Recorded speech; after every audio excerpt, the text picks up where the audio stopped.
Malakas lang talaga yung ulan, no?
Hello, good morning. Narinig niyo ako?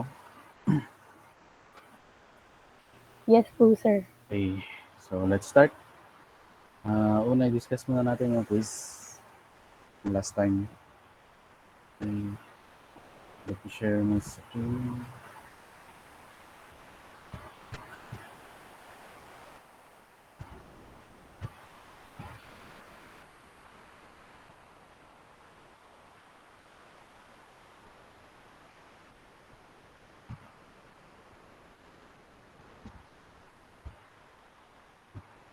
Okay.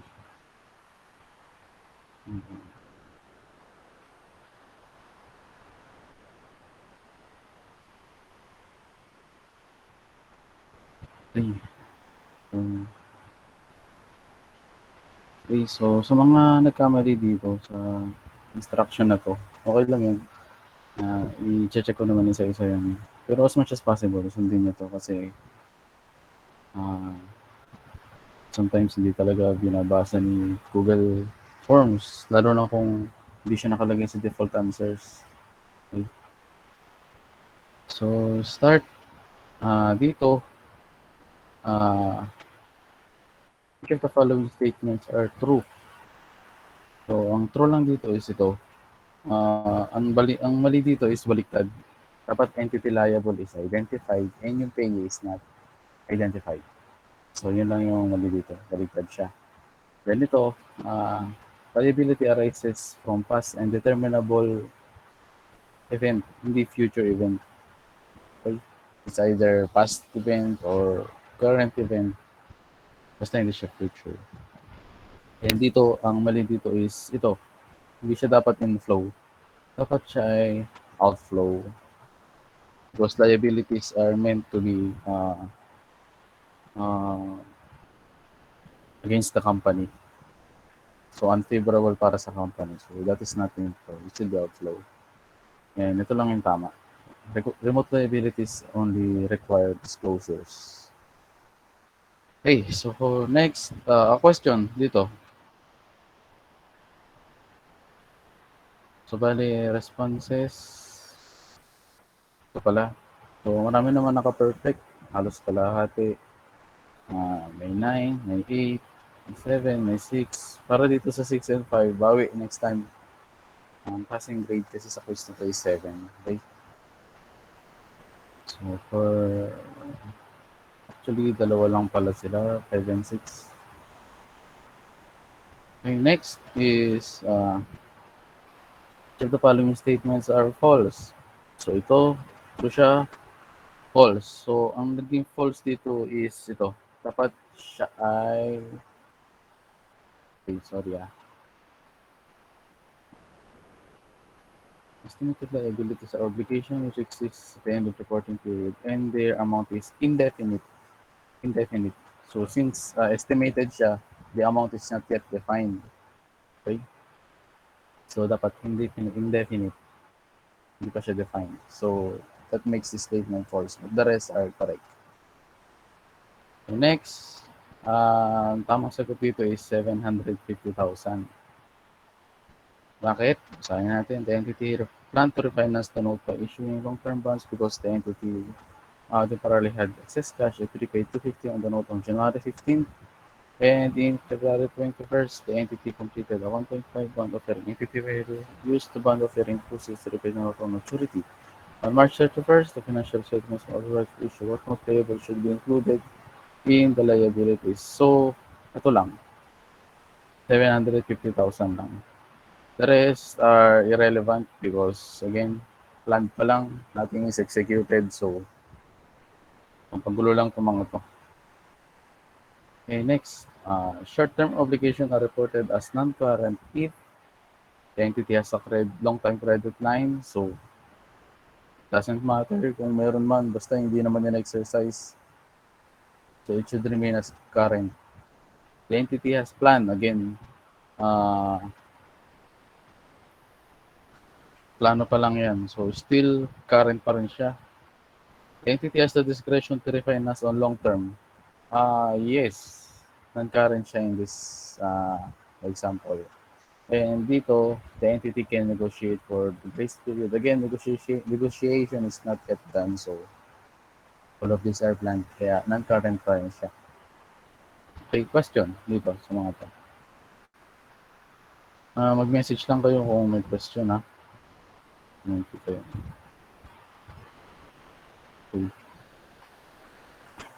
So, which of the following represents a liability? So, ito, the obligation to favor goods that expects to order from supplier next year. So, next year pa, and expects pa lang, so nothing is executed. So, hindi siya liability.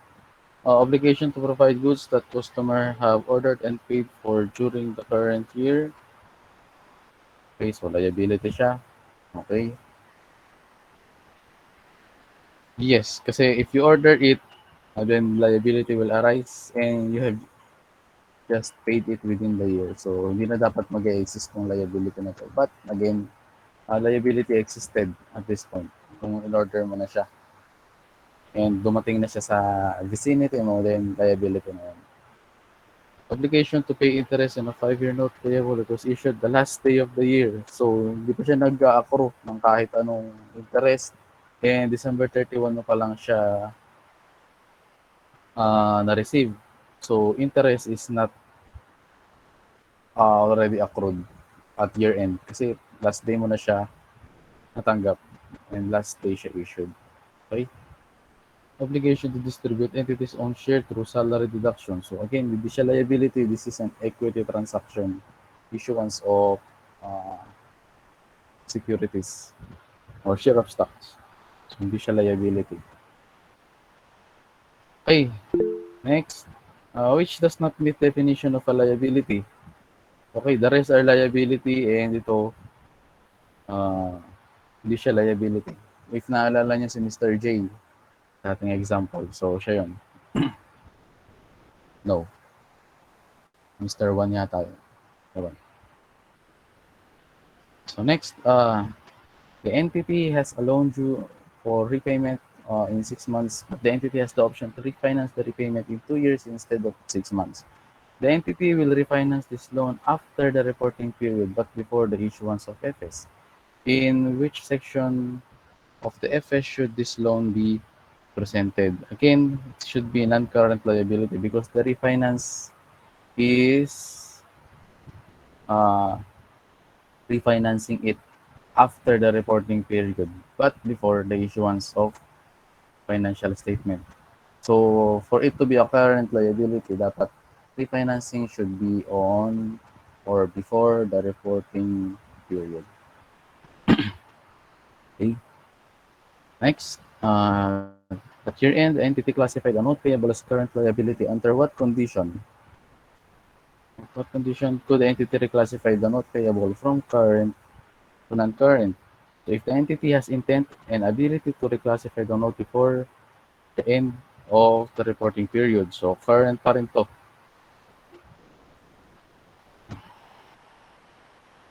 Okay.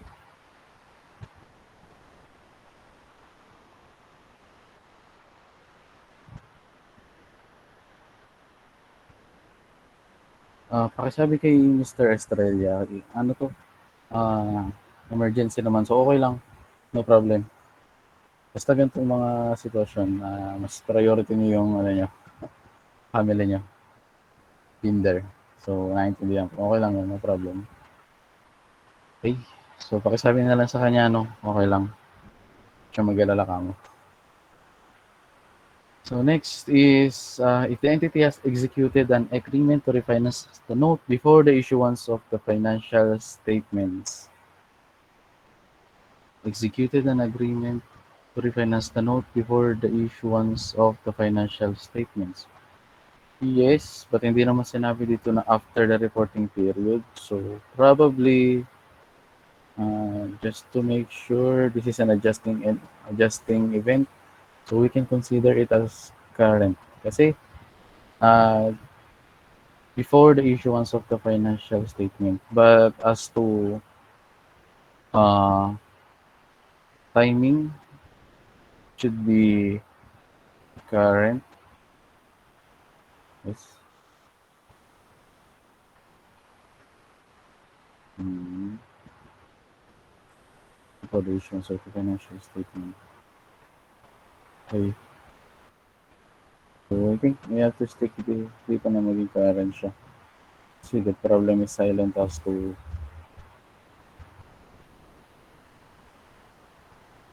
okay. By default pala siya as current liability. So kaya pala. So additional lang to na may agreement siya to refinance the note before the issuance of the financial statement. So it is too late na. No, kasi it is classified as current and the refinancing is before, but we can presume na after ng reporting period kasi na-classify na siya as current. Okay. So next is if the entity has intent and ability to reclassify the note before the issuance of the financial statement. Again, current yan. And this one, if the entity has executed an agreement to refinance the note before the end of the reporting period. Entity has executed an agreement. Okay, so ito yung magsasatisfy dito kasi he is planning to refinance it from current to non-current. So ito yun. Ito yung pwede natin i-consider kasi he is executed an agreement to refinance the note before the end of the reporting period. So this is the best answer. Okay. Question.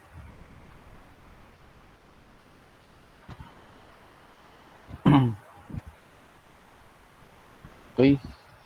So next, when a customer advances has been previously received and the goods have been served already, the appropriate journal entry is, so ulitin natin, when the customer advance has been previously received, so nakapag-entry ka na ng cash and customer deposit, and the goods have been served already, the appropriate journal entry is, so again, customer deposit is a liability. So since yung delivery is already been served, so you have to recognize na siya as revenue, which is ito, close the customer deposit and recognize revenue. Okay, so itong transaction na to is as if kaliwaan, you deliver the goods and the customer pay it. So this is the entry. Ito naman, if you will reclassify yung revenue from revenue to liability in case of year-end adjustment for unserved orders or unserved goods. So ito yung entry natin. And ito naman, if there's a refund, makikita nyo, di ba? I-close natin yung customer's deposit, then we will give back the cash. So refund ito. Okay, next, what is the classification of debt callable by the creditor? So alam naman natin to, current liability siya lagi. Okay, exemption siya. Though equity instrument siya, pero pag issue siya, is a current liability due to its callability. Okay. So, I think proceed na tayo sa chapter 2. Okay. I'm sorry.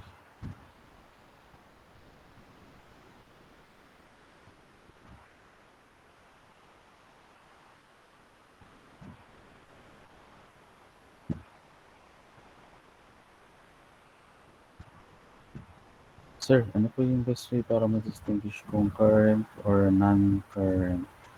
Ah, Actually, madaming way para ma-identify mo siya depende sa kung ano yung available na details. Okay?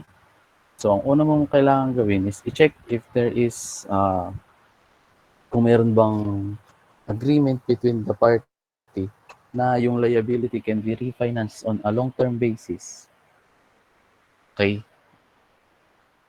So, kung the company has the ability to refinance it on a long-term basis, then uh, unconditional right to refinance it on a long-term basis, then the liability should be non-current, provided na yung agreement and yung ability to refinance it happens on or before the reporting period.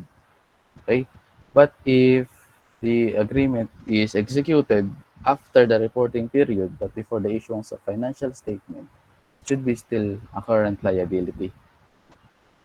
Okay? So, dito kasi, ang pinaka-purpose ng presentation na to is to identify yung liability if it is current or non-current, not because the amount is huge, kung malaki ba yung halaga, maliit lang ba. Ito kasi is yung kung kailan mo siya pwedeng bayaran. So, let's say, may utang ka sa bangko, pero meron kang kakayahan na bayaran siya on a longer term. So, it should be non-current. Okay? But again, if usually, yung mga bangko naman hindi naman nagbibigay ng ganong option.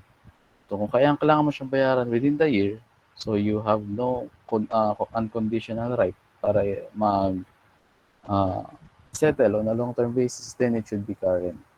But if that right is present, then pwede mo siyang i-exercise and pwede mo siyang bayaran on a long-term basis. Which is, when I say long-term, it's more than 12 months. So, ganun lang siya. Check mo if pwede po ulit yung about current to non-current and yung NCLTC. Nakalito po kasi. Alin doon? About current to non-current and yung non-current liability to current liability po. Parang yun na yung na-discuss ko kanina about dito sa tanong na to.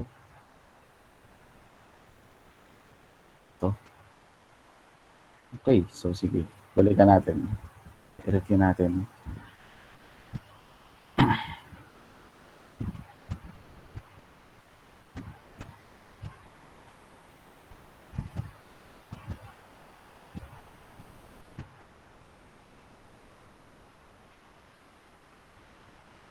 Ito. Yung sinasabi nating refinancing agreement. Okay. So, refinancing agreement. So, a long-term obligation that is maturing within 12 months after the reporting period is classified as current, even if a refinancing agreement to reschedule on a long-term basis is completed after. Remember, after. So, meaning if even meron kang refinancing agreement to reschedule the payments on a long-term basis, but na-exercise mo lang siya or na-complete mo siya after the reporting period, but before the financial statement is authorized for issue, it is still current. Okay? Okay? So, however, the obligation is classified as non-current if the entity expect and has the discretion to refinance it on a long-term basis under the existing loan facility. So, when we say existing loan facility, it is already existing before the end of the reporting period. So, if the refinancing is not at the discretion of the entity, so wala sa discretion niya na babayaran siya on a long-term basis, which is nasa creditor usually, even though may agreement kayo, but the discretion is not on you, nasa creditor, we should still consider it as a current liability. Okay? But if the entity has the discretion, then you can classify it as non-current. If the refinancing is not a discretion of the entity, ito na nga yung sinabi natin, it should be a current liability as of year end. Okay. So, ano ba yung refinancing? So, refinancing refers to the replacement of an existing debt with, wait lang, harang. Ito. With a new one, but with different terms. Example is extended maturity. So, yun yung purpose ng refinancing. Okay, so, ito yung about sa refinancing, ha. Pero hindi lang ito yung reason para ma-distinguish mo siya as current or non-current. What else? So, example na lang ito ng refinancing.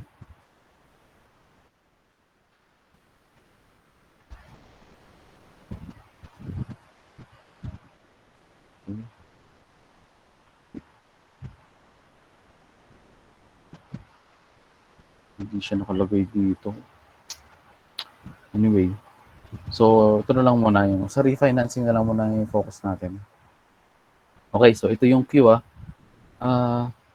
Ulitin natin one more time. So it is still current if refinancing agreement to reschedule the payments on a long-term basis is completed after the reporting period. Meaning, when we say reporting period, it is December 31. Usually, yun yung end of reporting period natin. So, meaning, after the reporting period is January 1 onwards, di ba? So, if that agreement is reached after the reporting period, which is January 1, but before the financial statements are authorized for issue, usually March or April, so technically between January and April, it should be current. Okay? But, baguhin natin yung sentence. If the refinancing agreement to reschedule on a long-term basis is completed on or before the reporting period, then it is non-current. Why? Because this is an adjusting event. Kasi nangyari yung agreement on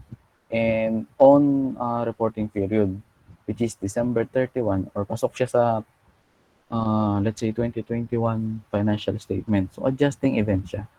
Kailangan mo siyang i-record on 2021 books. But if the reporting period happens on January 1, 2022, which is not part of 2021 already, hindi mo na siya kailangan i-reclassify from current to non-current. Kasi, again, the adjusting event happens on after the reporting period, which is January 2022 na. So, you should reflect the change on 2022 books and not on 2021 books. So, ganun siya. Ito, nakalagay pala dito. January 1 siya. However, the obligation is classified still as non-current if the entity expects and has the discretion to refinance it on a long-term basis under the existing loan facility. So meaning, yung loan facility mo na yon is already existing as of the year end, which is December 31. And again, the company expects and has the discretion to refinance it on a long-term basis at the end or before the end of the reporting period, then you can recognize it as non-current liability. But if the discretion is not on the company or nasa creditor yung discretion kung i-refinance man siya on or before the reporting period, it should be current. Kasi hindi sa'yo nakasalalay kung babayaran mo ba siya on a long-term basis. Nakasalalay siya sa creditor. So, ganun siya. Okay, malinaw ba? Any more questions?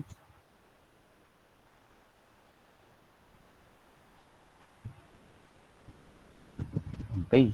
So, if wala, can we now proceed on chapter 2?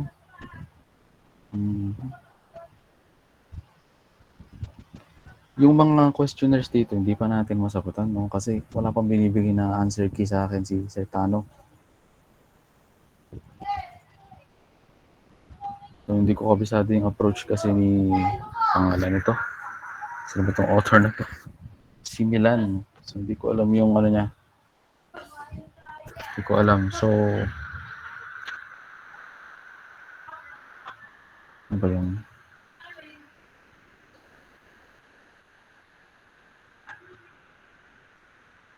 Okay, chapter 2. Ayun, ito ko na.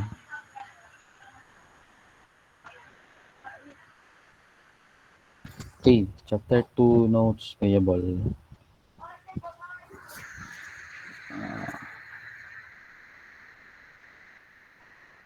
Okay, for a while lang ah.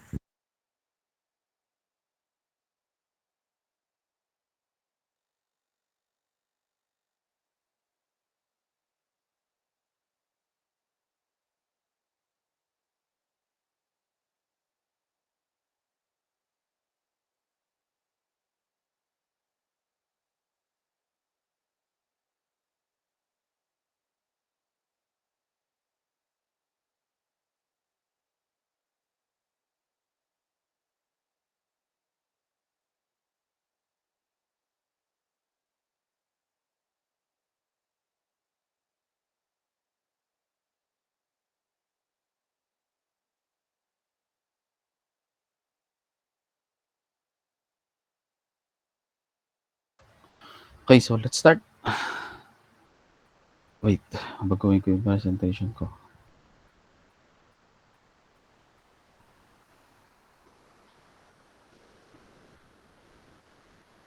Okay.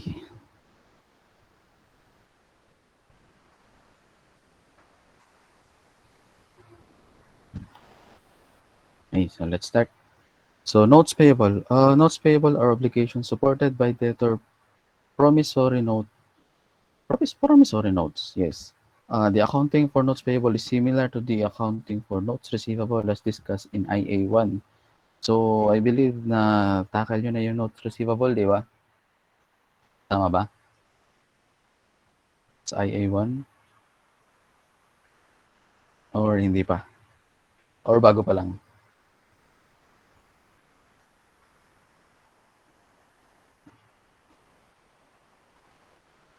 Okay, so natakal na, yes. Okay, so natakal nyo na. So, bale, yung notes receivable na nasa IA1, siya lang yung, what can I say? Siya yung creditor's point of view. So, meaning, sa point of view ng creditor, it is a notes receivable, di ba? But on IA2, which is yung subject natin ngayon, we will be discussing naman on a point of view of uh, debtor, yung may utang naman. So, tuloy tayo. Initial measurement. Notes payable are initially recognized at fair value minus transaction cost. So, fair value minus transaction cost. So, tuloy natin. Fair value is the price that would be received to sell an asset or paid to transfer a liability in orderly transaction between the market participants at the measurement date. So for measurement purposes, notes payable are classified into the following. First is short-term payable, long-term payable that bears a reasonable interest, long-term that bears no interest, and long-term that bears an unreasonable interest rate. So, mas marami kay Milan. Kay Valix, dalawa lang yan. Short-term pay, tatlo actually. Short-term, which is within 3 months, within 6 months, gano'n lang, due na siya. Long-term is more than a year with interest rate. And the other is long-term that has no interest rate. Yung for, check natin kung ano yung difference nito. But I think, tinutukoy lang rin ito is yung below sa industry average na rate, which is yung legal rate din natin ng interest, which is 12%. 12% for collateralized loan and 14% for non-collateralized. So, check natin. Okay. A short-term payable matures in 1 year or less, while long-term payable matures beyond 1 year. So, as we have seen. Short-term payable may be equal to its face amount. However, if it is clear that the arrangement effectively constitutes a financing transaction and the imputed rate can be determined with undue cost or effort, the fair value of the short-term payable is equal to its present value. So, ang pinaka-reason kung bakit hindi na natin discount ng short-term payable is napaka-minimal ng difference ng present value niya if you will try to compute it. Okay? So, pwede mo na siyang i-disregard dahil maliit lang siya. So, for that purpose of presentation, fair value of short-term payable is equal to its present value. So, mag-add note tayo. Okay, ayan.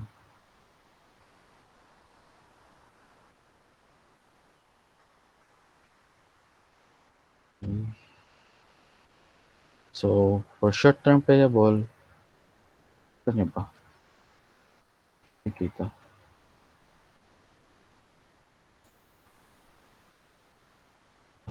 Hmm.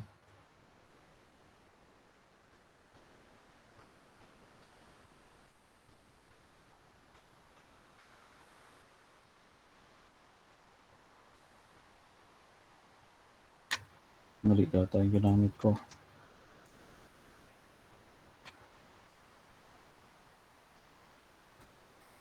Uy.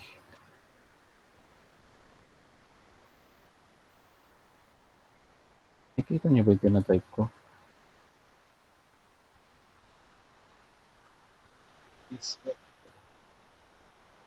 Wala. Oh, tama na. Ayaw niya lumagay. Okay, tuloy na natin.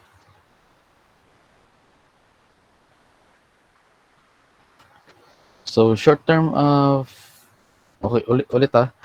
So, for short-term payable, fair value is equal to its present value due to minimal differences in computing yung present value nung fair value ng short-term payables. Okay?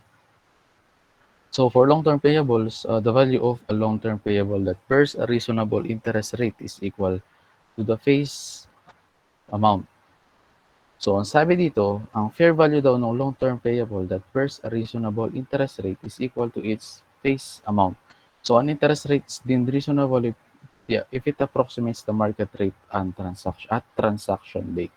So, meaning, yung interest rate daw is deemed reasonable, which is tama yung hula natin kanina, na if it is the same with the market rate at the transaction date, which is sa Pilipinas, yun nga, 12% for collateralized and 14% for non-collateralized. Okay? So next, the fair value of a long-term payable that bears no interest or long-term non-interest bearing payable is equal to the present value of future cash flows on the instrument discounted using an imputed interest rate. So usually yung imputed interest rate is 12% din. Okay?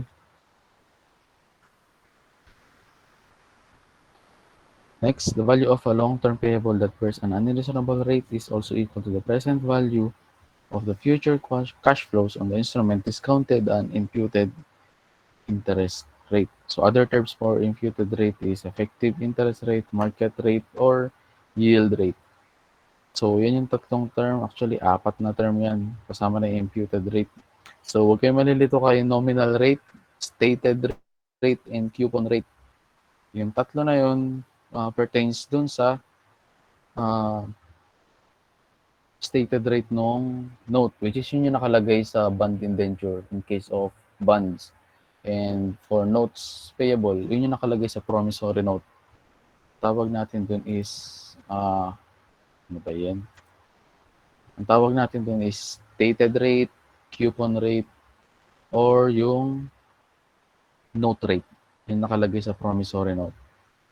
While if you are talking about the effective interest rate or the imputed rate, it is also called as market rate and yield rate. Okay. So mamaya, mas mag-discuss natin yan. Cash price equivalent. So the fair value of a payable may be measured in relation to the cash price equivalent of the non-cash asset received in exchange for the payable. So instead na bayaran siya by cash, it will be paid using a non-cash consideration. Okay. So in this example, the cash price equivalent is the amount that would have been paid if the transaction was settled outright on a cash basis as opposed to installment or deferred settlement. Okay, so let's see an example. An entity purchased a TV set on 6 months installment basis, so the installment price is 120,000. However, if the TV set is purchased outright in cash, the price would have been 100,000. So the payable is initially recognized at 100,000, which is the cash price of the TV set. The difference of 20,000, which is 120 less 100, will be amortized over the credit term as interest expense using the effective interest method. So, ang tawag natin dito is yung uh, in terms of notes payable, this would be the premium. Okay? Ito yung magiging premium natin kasi mas malaki yung ibabayad natin kumpara dun sa cash price lang niya. Okay, so example 2, the entity purchased goods for 250,000 under a special credit period of 1 year. So this in this transaction naman, uh, bibilin mo siya ng 220,000 lang with a credit period of 1 month or with a 5,000 discount for cash basis. So, kung bibili mo raw siya in cash, it is only 220 less 5,000. So, it should only be 215. So, both the purchase price of 250, which is special credit, and 220 normal credit constitute a financing transaction. So, they include consideration for the credit period. So, to compute for the cash price equivalent of the goods, i-deduct mo yung normal selling price dun sa kanyang discount. So, yun na yung magiging cash price equivalent niya. So, that is what we call present value is equal dun sa fair value niya. Okay, so your sa point of view ni debtor, which is yung may utang, ito yung kanyang present value. Okay? Yung 215,000 and yung sa una is 100,000. Yun yung present value. But sa point of view naman ni creditor, which is sa kanya notes receivable ito, this is what he called fair value. Okay? Ito yung fair value niya. Kasi short term lang naman to. Okay, so any more question regarding dito?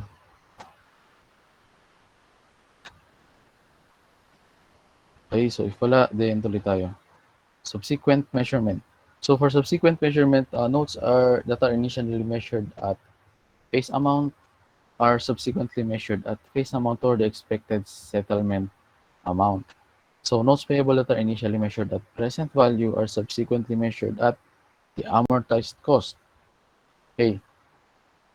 So tuloy tayo. Amortized cost is the amount at which the financial asset or financial liability is measured at initial recognition minus the principal repayments plus or minus the cumulative amortization using the effective interest method or any difference between that initial amount and the maturity amount and for financial assets adjusted for any loss allowances. So, yung amortized cost, technically, it only means na kailangan nating i-measure yung notes using the amortization table. Okay? So, ano ba yung amortization table natin? Or the other called effective interest method. Okay? Which is ito siya. The amortized cost is determined using the effective interest method. So, just to show you, para makakita kayo ng uh, actual application ng effective interest method. So, ito yung example niya. Okay. So, this file is ginagamit ko siya sa trabaho kasi nag-amortize kami ng sasakyan. Okay.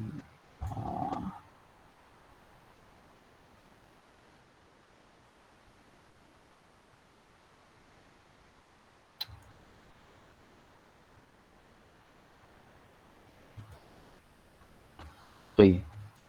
So this is how amortization table looks like. Okay? So itago na lang natin yung company, pero yan yung company. Kita nyo pala, kakainis. Ayan. So ang sasakyan is Chili Cool Ray. So ito yung cost niya, ito yung incidental costs niya, yung total cost, may security deposit, may residual, walang residual value for this car. And ito yung mga incidental cost, which is composed of documentary stamp tax and notaries. So ito lang yung entitlement, and the rest is deducted na sa empleyado. Okay. So yung effective interest method is ito siya. Okay, kung makikita nyo, meron kaming how many years? 3 years. So yung period is 36. So ina-account namin siya per month.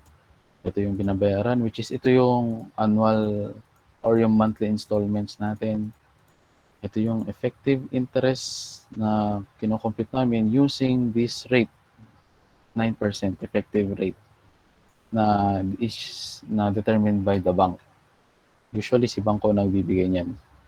Ito yung coupon rate. So this is what we call coupon rate,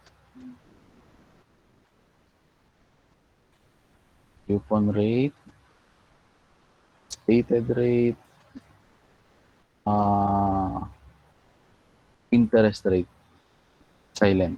Yan yun. However, after the recomputation, which is done by us, after considering yung mga residual values, yung mga security deposits, employee share, yung entitlements, ito na yung effective rate niya, 13%. So this is otherwise called effective rate.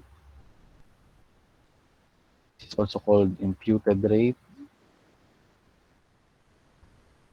Ito rin yung tinatawag na market or yield rate.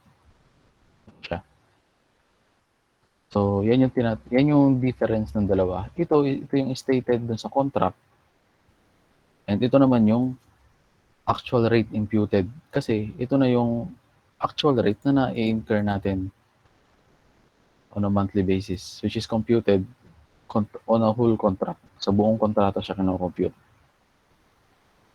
Okay, so we also have our entries, mga journal entries namin, right of use asset, advances, which is ito yun, yung dinideduct sa employee share, ROU, list payable. So for every leases, so example pala siya na lease. Actually, lease.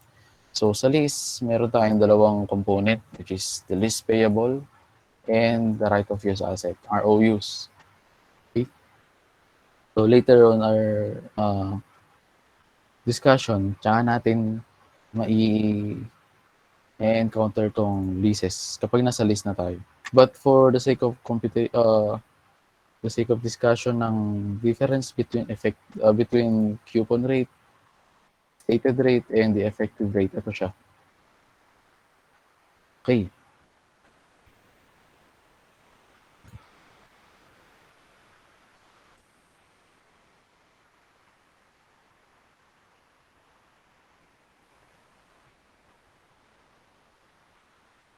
So, yung buong table na yun, ang tawag pala doon is effective interest method.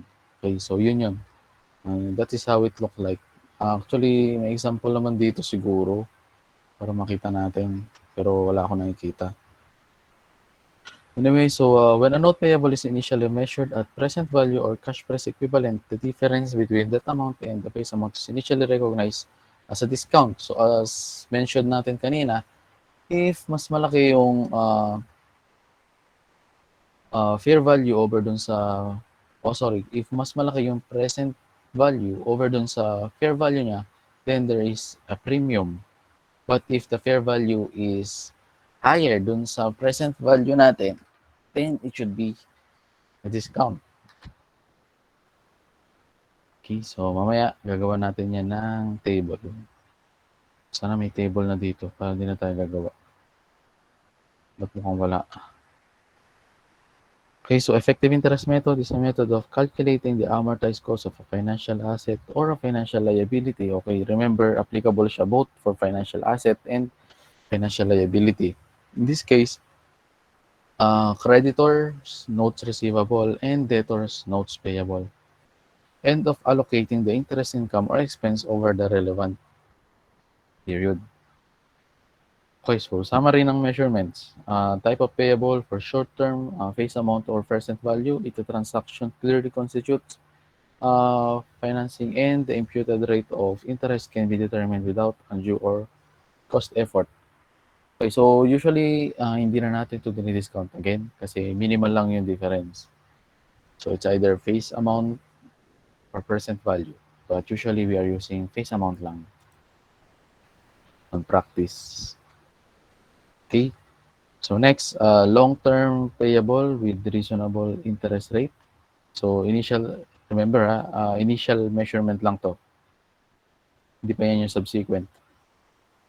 So initial measurement with reasonable rate, face amount, and face amount or the expected settled amount.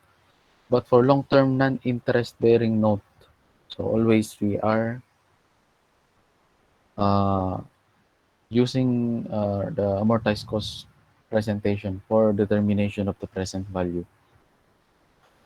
Okay, so question sa table na to.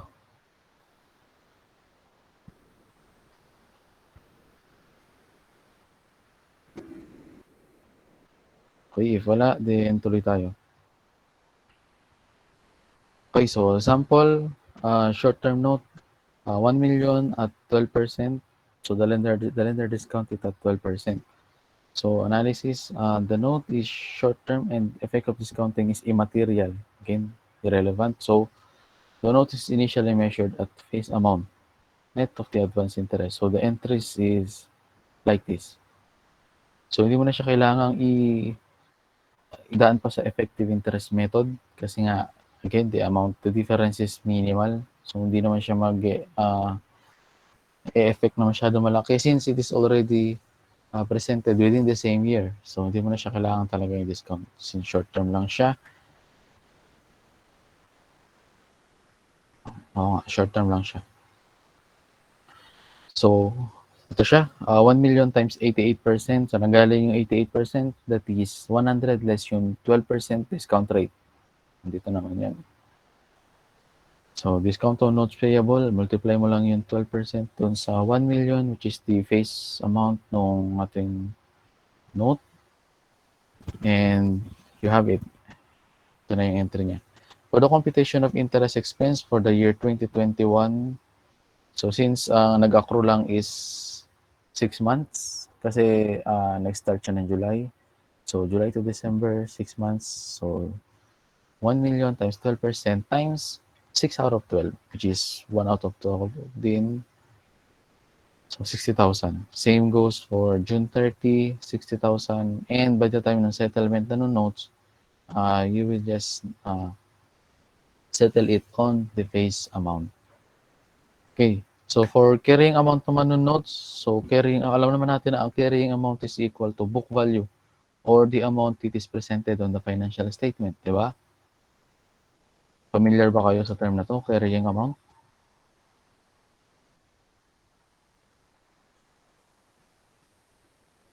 Okay, so I think familiar. Okay. So, carrying amount or book value nung note is 880,000 as of July 1, 2021, which is the date of the execution of the note payable. I think, saan ba yun? Tama. So, ito yung carrying amount niya. But on December 31, ang carrying amount na lang niya, ang carrying amount na niya is 940,000. Kasi, you already amortize na yung discount on notes payable. And you also recognize interest expense. Kasi na-incur mo na siya. Again, interest is incurred through the passage of time as defined by the PFRS. So, kahit wala kang cash outflow sa, kung makikita nyo, on December 31, wala ka namang actual cash outflow, di ba? Ang nakalagay lang dito is recognition of interest and amortization ng notes payable previously recognized dun sa inception ng note. But you are recording interest, diba? Because interest is incurred through passage of time. So by June 30, 2022, ang carrying amount na nung note is already 1 million na. Kasi you already amortize na yung buong amount ng discount on notes payable. So at September 30,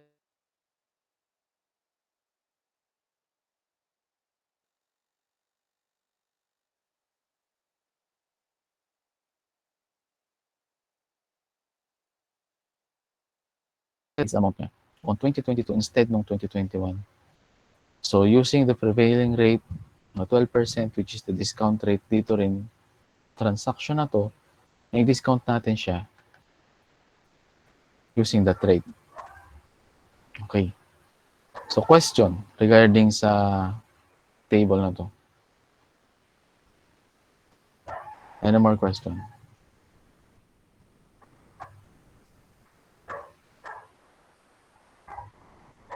Okay, so far walang tanong.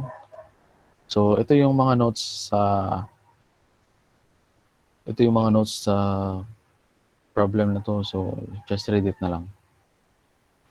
So for case 2, installment. So at dito naman installment siya.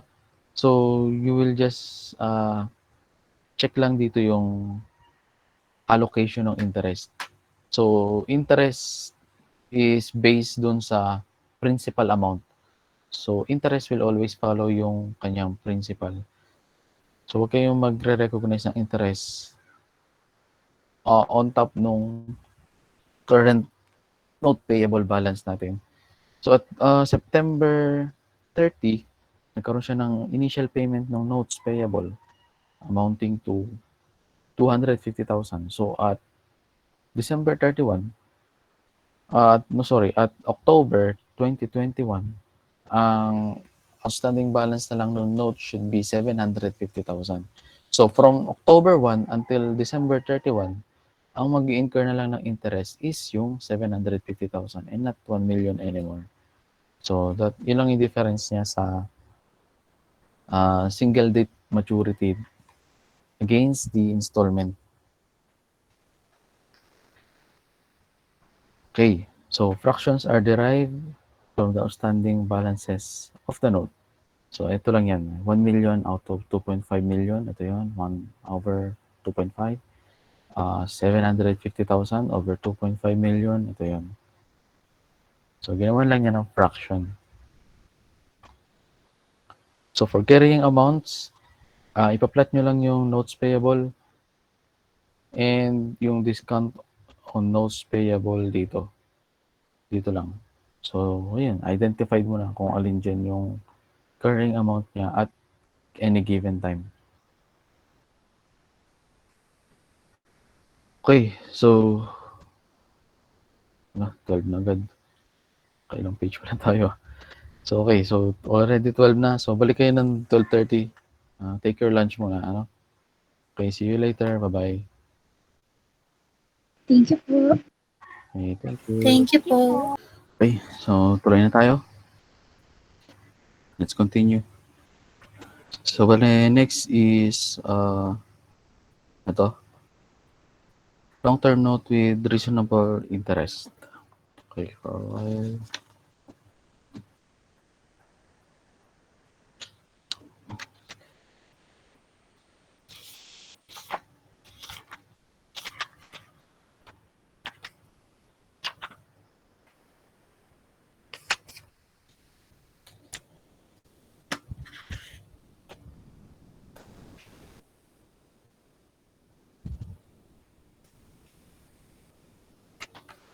Okay, so long-term note with reasonable interest. Okay, so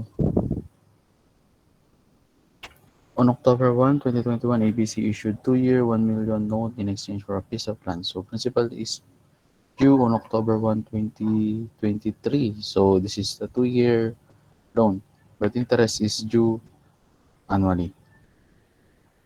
Okay, so tuloy tayo.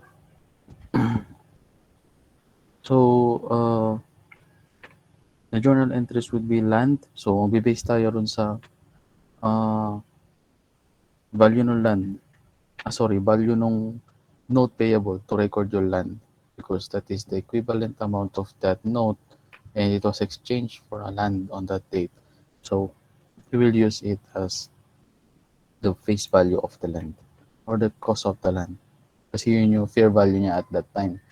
Paano natin nasabi na yun yung fair value? Because remember, present value is equal to uh, fair value at the time of uh, execution ng loan. Okay, but at this time, it is issued for land. So we can uh, we can assume na yung fair value ng land is equal dito sa uh, dito sa 1 million na face value ng note payable.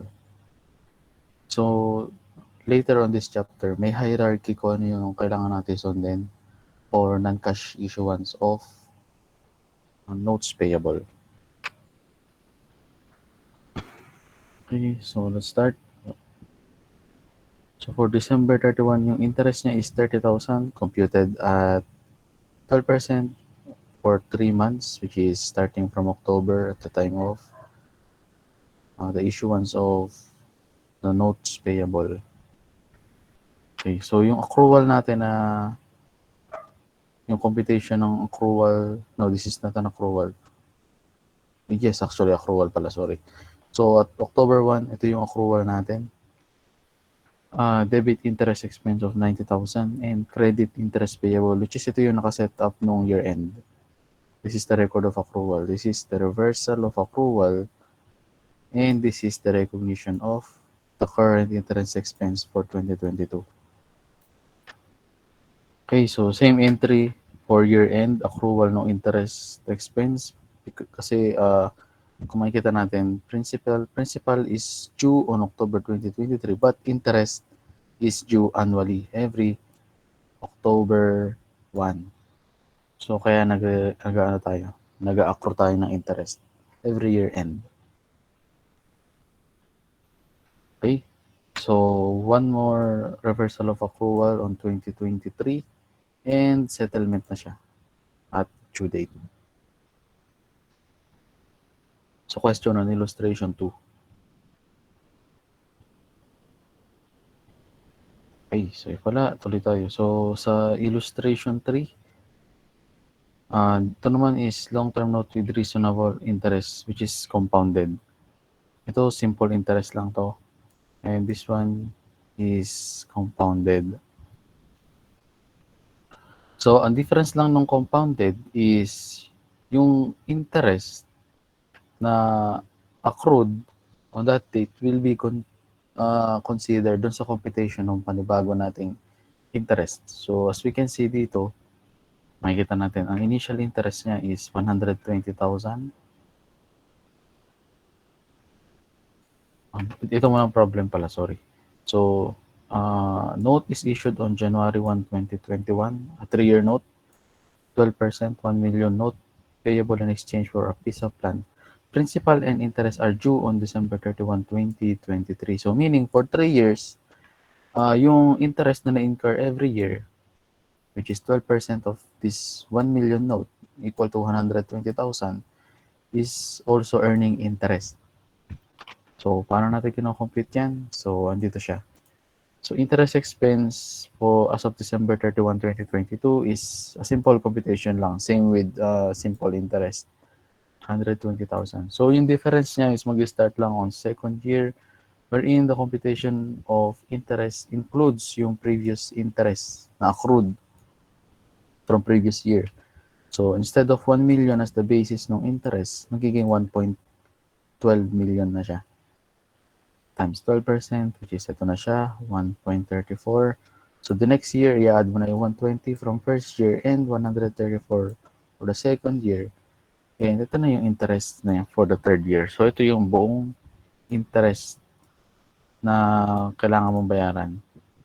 ito pala, sorry, 404,000. So that is the sum of 150,000 interest expense uh, for 2023 and yung 254,000 na accrued interest from the previous 2 years.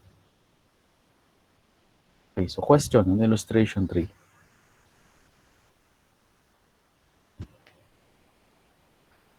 Okay, if wala, tuloy tayo sa illustration 4.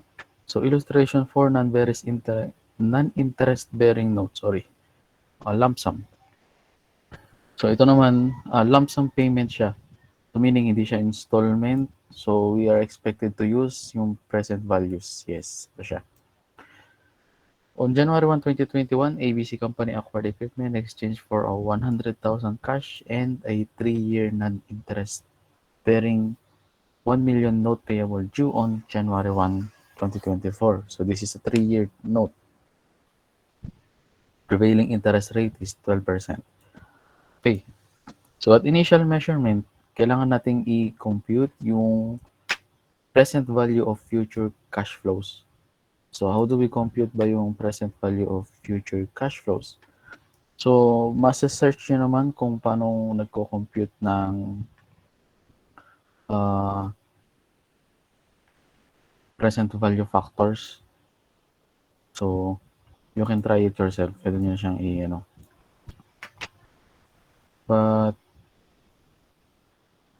madali lang naman to. Let's try na rin anyway. Kaya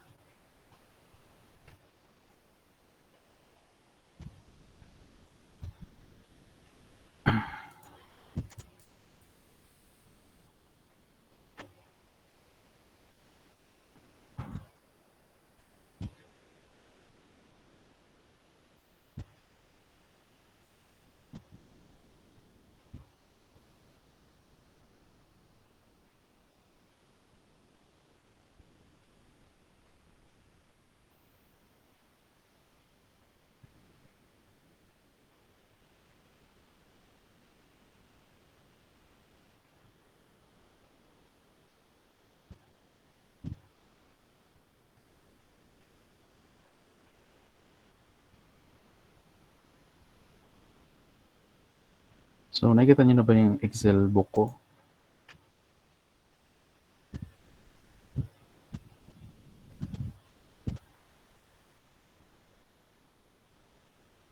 Kita nyo na? Yes. Yes po, sir. Okay, kita na. So, bali, ang formula para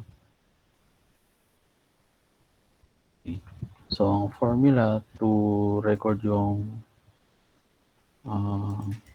ito.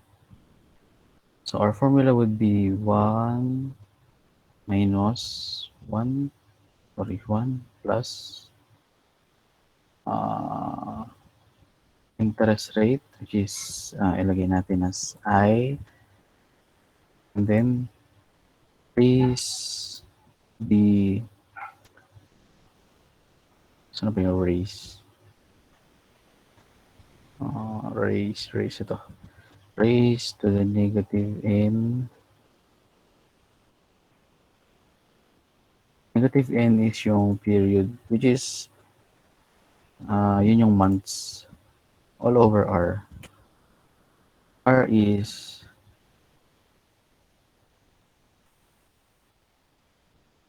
okay.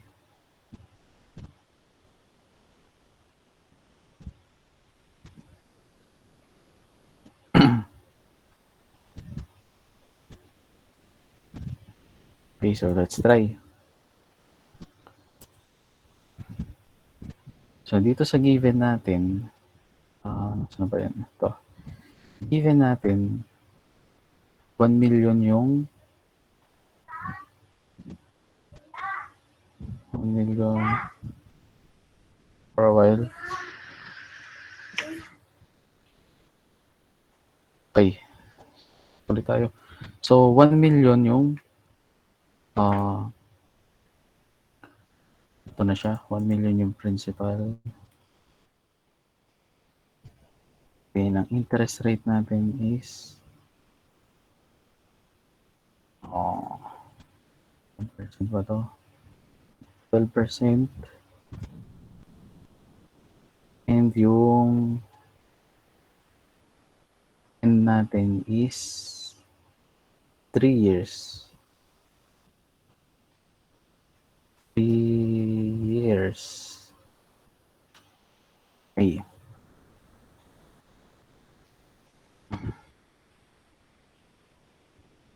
So, let's try natin i-compute siya by computing 1 minus 1 plus 0.12, which is ito yung interest rate natin, and raised to negative 3. Raised to negative 3. Ito siya. Then, i-divide natin sa interest rate na 12%.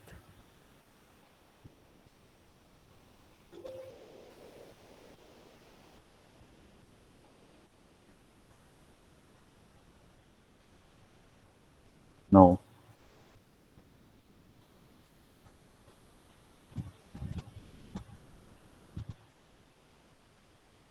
May iba.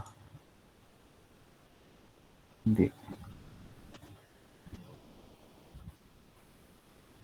Hindi na ba yung tanda ako? Wait lang ah. 1 minus 1.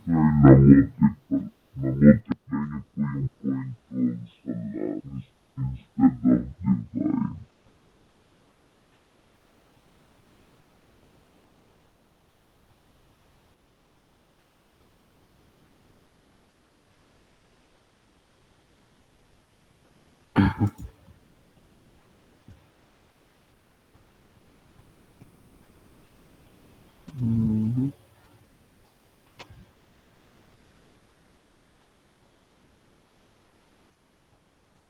Hindi ito yung dapat natin ilagay dito.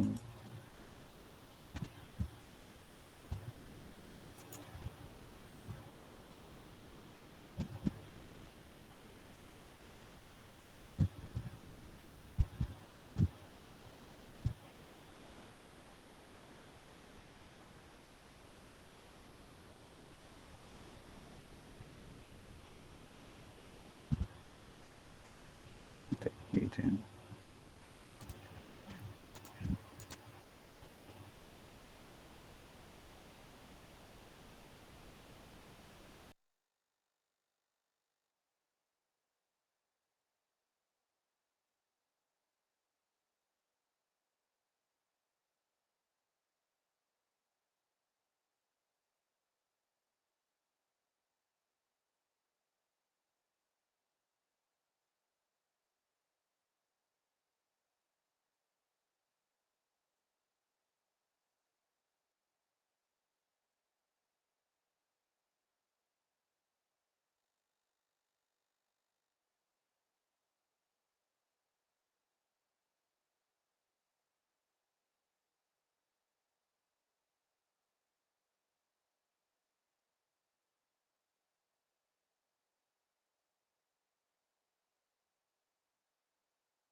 Okay. Hindi ko na siya maalala. Present value of ordinary annuity.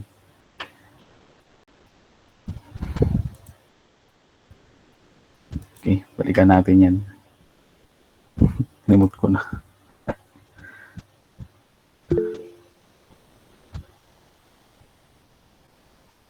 Sige, yan. Baka naalala mo, Miss Camposano. Sige, please discuss. Sir, Yung, mhm, sir, na-try ko po sa Excel ko po.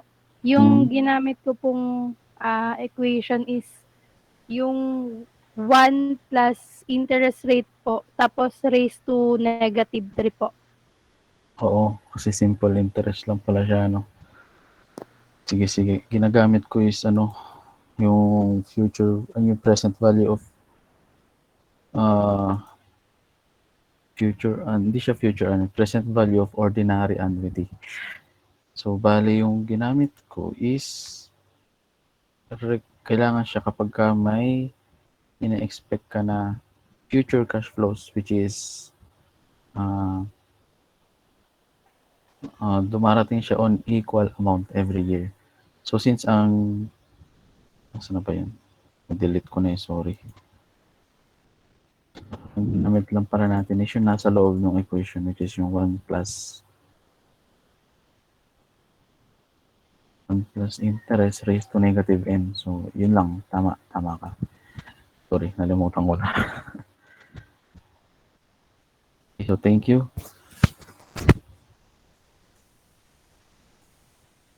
So, let's proceed. So, since may idea naman kayo, ituloy nyo na lang yung anong yun, yung formula na yun. And babalikan ko kayo dyan. Magre-review lang ako. Okay. So, present value of note. So, mako-compute siya using yung ginamit na formula na binigay ni Miss Camposano. Okay. So, we will use that present value to sa equipment para ma-record natin siya. Net of the discount. Okay. So, how do we compute the discount? So, simply, discount is the difference between dun sa present value ng equipment, which is present value of note, plus minus dun sa face amount niya. So, ganun lang siya. Yung difference lang ng dalawa. Okay. So, dito naman sa example natin ng amortization table, which is using the effective interest method, yung discount on note payable is equal dun sa total interest expense niya at the end nung note payable or at maturity date niya. Okay. So, ang purpose lang natin kung bakit natin siya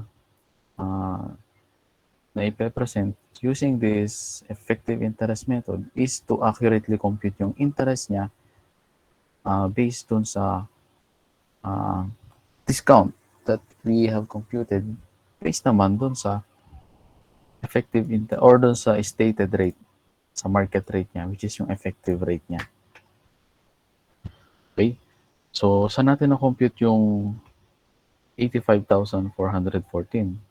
So, simply by multiplying ito, yung present value niya, dun sa effective interest rate niya, which is yung 12%. So, makikita niyo man yung computation niya dito sa baba. Okay? So, now, we are arrived on these figures. So, saan naman natin nakuha yung 202,000? So, this 202,000 is yung difference nung carrying amount ng discount on note payable deducted dun sa interest expense incurred for 2021. So, ito na yung bagong carrying amount ng discount on note payable at 2021. And ito naman yung present value and carrying amount din nung notes payable natin per books.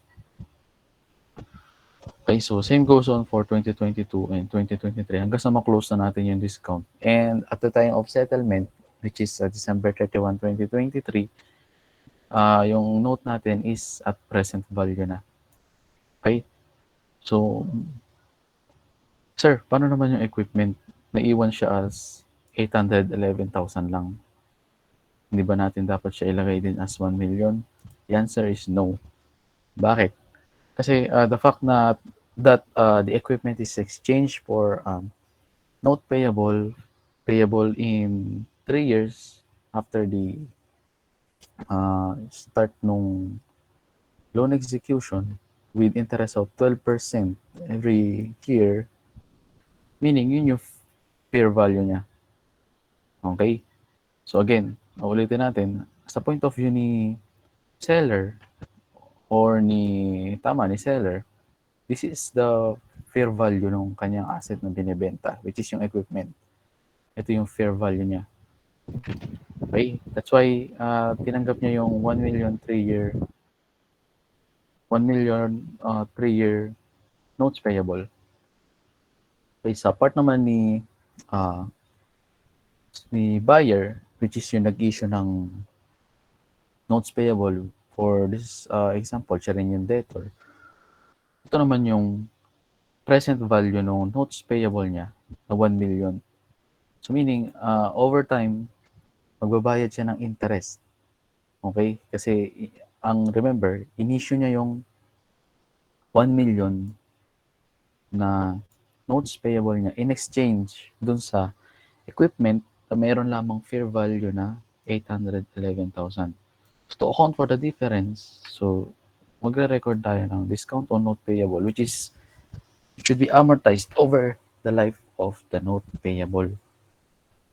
So that hindi mo siya i-record yung buong difference na to, which is yung 288,000 on the third year, which obviously violates the principle of the matching of revenue and expense principle.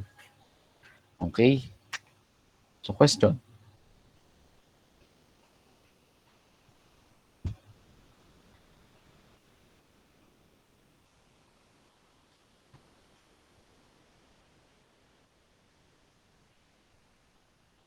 So kung paano computein to, magre-review muna ako kasi kalimutan ko na talaga siya actually. Akala ko alam ko pa, kalimutan ko na pala. So yun yung computation ng ordinary annuity. Okay? Ito lang siya. No, present value pala. When we say annuity, there is annual payments. Let's say 100,000 for 3 years. So that is 300,000, di ba? 1,000 na yun yung hahanapan natin ng present values. So yung formula na ginamit ko kanina, para yun dun sa present value of ordinary annuity. Okay? So no question, tuloy tayo. Note interest, sorry, wala. Non-interest bearing note installment. So ito naman, ano ba yan? So on January 1, 2021, ABC acquired equipment in exchange for 100,000 cash and 4-year non-interest bearing 1 million note due on 4 equal annual statements installments starting December 31. The prevailing rate is 12%. Tuloy tayo. Ito na yung sinasabi natin. So the future cash flows is 250,000 and multiplied by the present value of ordinary annuity, which is 1 pesos. No, sorry. Yes, the present value of 1 at 12% for 4 years. So ito na yon. So meaning yung 250,000, which is supposed to be 1 million ang total niya for 4 years. Tama, di ba? So 250 times 4 is 1 million. But as of January 1, 2021, ang present value lang niya is 759,337. So that is the difference ng dalawa. Yung isa is present value of single payment transaction, while this one is used sa present value naman ng ordinary annuity, which is there is an annual amount, annual installments paid. Annual equal installments. But yes, for this example, equal siya. But I think merong example dito na hindi dapat equal. Well, anyway, tingnan natin. Okay, so to record 859,000. So bakit? I-add natin yung 100K na cash na ibinigay niya. Ito siya. Okay. Discount on notes payable is the difference between yung 1 million note and yung present value niya, which is ito. So, same goes on. Okay, so payments is 250,000 every year. And interest expense is computed again by multiplying yung present value niya dun sa rate na 12%. And the difference between the payments and interest expense is the amortization. So this amount should be deducted dun sa present value niya. Okay? Para uh, recognize na natin yung paid portion nung serial note. We call it serial note kasi note due on installments. Okay. So same goes on.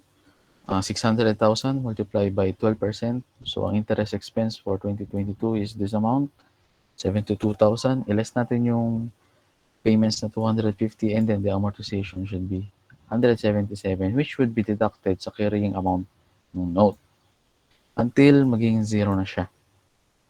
Okay. Okay. So ito yung mga computations niya.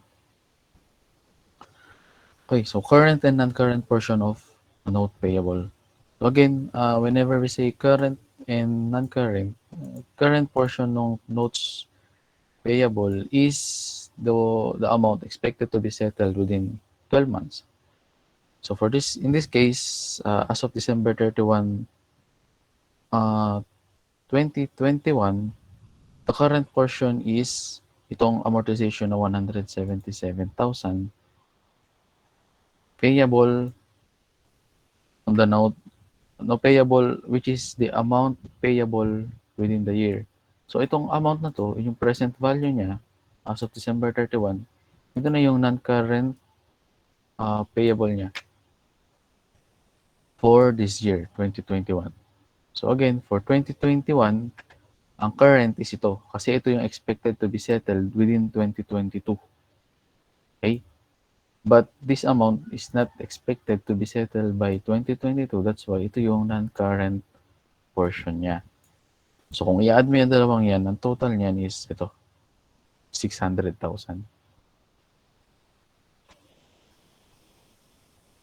Okay? So when disclosing in the financial statements, the discount on note payable is allocated to both current and non-current portion of the note by deducting the present value of the portion from its related future cash payments. So itong 72,000, ito yung sa current portion, and the rest, ito yun, yung difference. Okay? Dun sa dalawang next installment, which is 500,000, and yung non-current portion niya. Yun yung discount on notes payable for the non-current liability or the non-current portion nung notes payable. Okay, so question regarding sa presentation niya. And whenever pag tinatanong yung carrying amount ng note payable, wag niyo ihiwalay yung discount. Kasi lagi siyang kasama sa computation ng carrying amount of notes. And same goes for bonds. If magko-compute kayo ng carrying amount ng bonds payable, huwag niyo kakalimutan yung discount and premium sa bonds. So it's either an contra or an adjunct account. Okay. Next is non-interest bearing note installment in advance. So this time naman, di ba dito sa example natin, ito. So on January 1, 2020, ito, example. On January 1, 2021, nag-start mag-accrue yung interest. Di ba? So the interest is payable every December 31, which is equal din naman dun sa, or same din dun sa annual installments niya. So meaning, on January 1, 2021, naka-receive ka ng note, and by December 31, 2021, makakatanggap ka ng unang payment mo on installment. Okay? However, dito sa example natin na to, installment is paid in advance. So meaning, on January 1, 2021, naka-receive ka na rin ng uh, 250,000. So the first installment is due on January 1, 2021. So at the same day na nag-execute kayo ng notes payable or nagkaroon kayo ng transaction which involves notes payable, nakatanggap ka na rin ng unang payment. So this is a different computation naman. Diba? Instead na present value no ordinary annuity, yung kukumpute natin, we will now compute on present value of annuity due. Okay, so yun yung difference niya. Remember, we use the computation, saan ba yun? Ito. So, we use the present value of an ordinary annuity. However, dito sa advance payment, ang gagamitin natin is present value of an annuity due or installment paid in advance. So, this is used rarely. Birang-bira ito magamit. Kaya, di ako familiar kung paano kinocompute siya masyado. But, masasearch nyo naman siya. And there are tables na nakalagay naman kung ilang percent, kung ano yung mga present value factors niya at this rate and this period. And you can learn naman kung paano kumpitin to. Okay, so yun yung difference ng usage ng dalawa. For ordinary annuity, the installment payment is at the end of the year, given that the note payable is issued at the start of the year. However, sa annuity due naman, uh, kung kailan na-i-issue sa'yo yung note, doon ka rin sa date na yun, makakatanggap ng first installment. So that is only the difference. Okay, same computation. I-add natin yung 100,000 na cash consideration na natanggap para ma-compute natin yung value ng equipment, which is 950,000. And the difference is the discount. So difference between yung present value ng note and yung face amount niya. And at the same time, same day, magre-record ka rin ng first installment. Okay, so paano ko compute yung interest? So on the first year, wala kang i-record na interest. Why? Kasi technically, bayad na siya. Okay? Remember that the installment in advance is paid at the first day. So, yung interest niya is considered to be paid for the whole year. Mag-i-start ka na mag-accrue ng interest for second year na. Okay? So, kung magtataka kayo dito, Sir, December 31, 2021, may interest na. Okay? So, mag-accrue lang siya at December 31, but again, it is payable on January 1, 2022, which is hindi nakalagay dito. So, accrual lang to ng interest expense, but it should be actually paid on uh, January 1, 2022. Pero sir, bakit sa December 31 pa rin siya nakalagay? So, meaning kasama siya sa December 31 books. Yes, tama yun. Again, ang sabi ko sa inyo, interest expense is recorded to match yung revenue and expenses for the year. So, kung hindi ka magre-recognize ng interest expense sa December 2021 books, so hindi magmamatch yung interest na nirecord mo dun sa benefit na natanggap mo by using that equipment. Okay?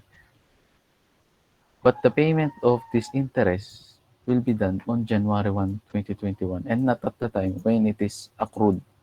Yun yung difference niya kay ordinary annuity. Okay? So, hindi dahil naka-accrue siya sa December 31, 2021, ito rin yung time na babayaran siya. Hindi, babayaran siya on the next day, the very next day, January 1, 2022, which is included sa second payment niya. Ito siya, first installment is January 1, 2021. So, the next would be January 1, 2022. Okay. Question.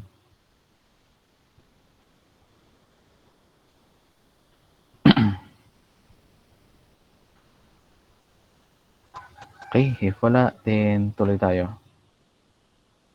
6.1. Installment due at the start of each year.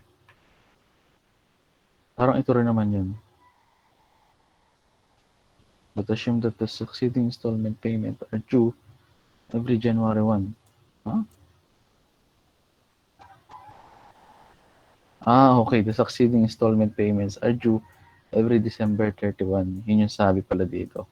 But anyway, kailangan mo pa rin mag-accrue. Same lang yan. Mag-a-accrue din siya dito. December 31. But it is paid on uh, January 1, 2022. Okay? And as you can see, same amount lang naman siya. Okay. Next.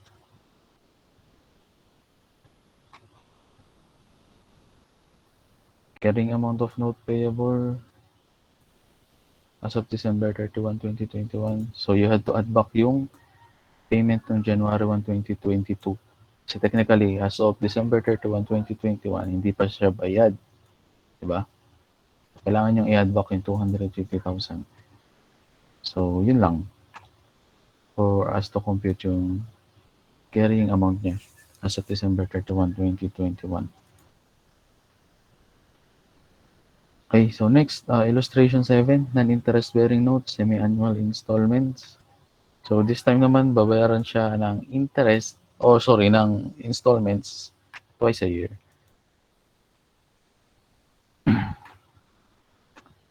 So sa ganito mga semi-annual payments, actually, ang magiging period natin is twice as much every year. So meaning kung 3 years to, our periods will be 6 since it is payable on a semi-annual basis. So 3 year times twice a year is 6. Okay, so 6. Tama. So 6 na yung magiging period natin. Discounting semi-annual cash flows. So when discounting semi-annual cash flows, the end the end period used in the present value is multiplied by 2 because there are 2 semi-annual payments installment per year. Furthermore, the effective interest rate is divided by 2 because interest rates are normally expressed on a per annum basis. Okay? Unless stated na yung interest is semi-annual, you have to divide yung effective interest rate by 2. Okay? So initial measurement, future cash flows of semi-annual installments, 1.2 divided by 6, which is 200,000. So ito yun. Ito tayo. The amount of note is 1.2 M payable on 3 year on a semi-annual basis. So we will divide it by 6 para makuha natin yung semi-annual equal payments na 200,000. Multiplied by present value of the ordinary annuity. Again, we will use ordinary annuity because we will pay it on the interest dates. Hindi siya paid in advance. So, ito yung present value niya. Then, the present value of future cash flows amounting to 1.2 M is 1,015,138. Okay, same computation, present value amortization. Di kita. Ano ba yan?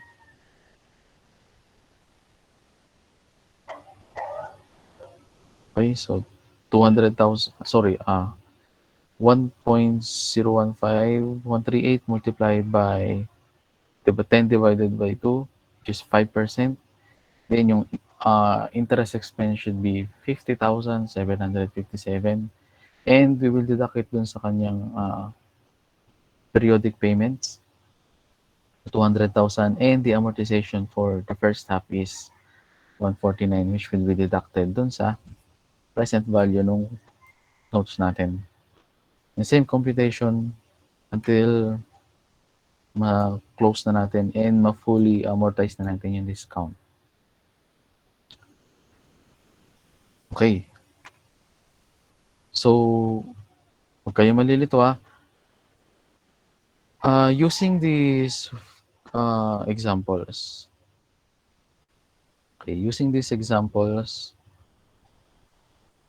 magkano yung, interest magkano yung mare-record natin na interest payable?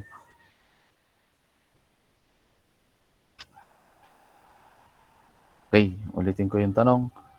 Ang sabi dito, interest payments, non-interest bearing note payable due in equal and semi-annual. The prevailing rate is 10%. So, whenever we say na interest expense, so yung interest expense will be based on the present value. Okay? Magbe-base siya sa present value. Since non-interest bearing kasi to, so walang ini-state dito na interest payable. So, sana sa mga susunod na example is meron ng interest bearing note. But I think wala. Okay. Okay. So, huwag kayong malilito sa interest expense and interest payable. Magkaiba yun. So, again, for interest-bearing notes, hindi sa mga non-interest for interest-bearing notes, which is, ang interest is payable on annual basis. Example, interest is 10%. Example like stated rate to. This is an interest-bearing note with a stated rate of 10%. Example. So, ang interest payable should be 10% of 1.2 M per year. So, the interest payable is 120,000. Tama? Tama ba? Sir, Okay. paulit nga po ulit. Okay. So, 10% times 1.2, which is, ito yung, for example, interest-bearing note siya. 10% is stated rate multiplied by 1.2 M. Magkano yung interest payable niya? Or gawan na natin ng Excel table.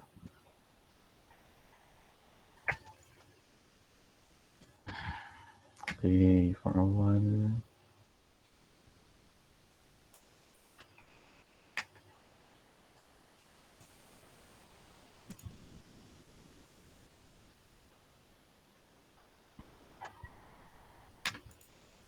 Okay, again, nakita nyo ba? Kita nyo?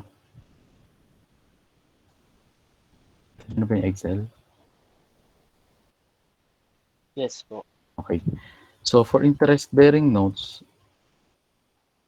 kasi ganito yung approach ko sa exam.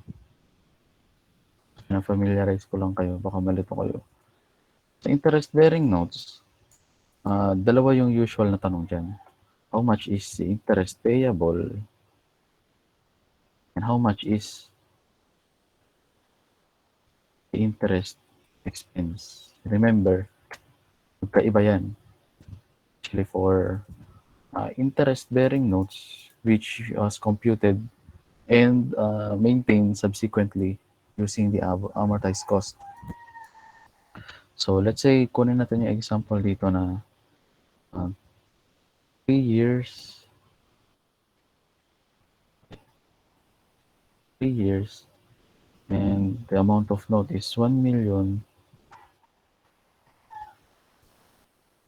and the stated rate of 10%.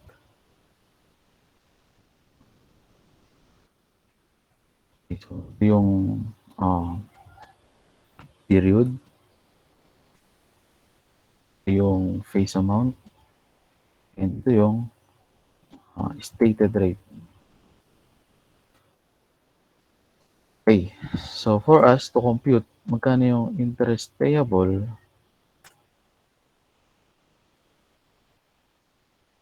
kailangan natin computein yung present value niya. So, again, ang present value niya is 1. I will try, tama na ako. 1 plus 1 raised to -3. I think tama na ako, di ba? Tama na ba ako, Miss Yes po. Campusano? Okay, so tama na ako. Okay, so ito yung present value niya. Present value ng note for 3 years. So, ito yung date. Let's say 2021, 2022, 2023. So, at 2021, ito yung interest payable, ito yung interest expense, ito yung amortization, then ito yung amount.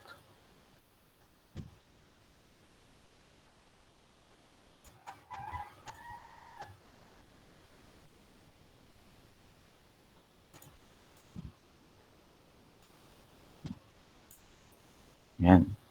So, gawin natin ang table. Ano mas malinis tingnan.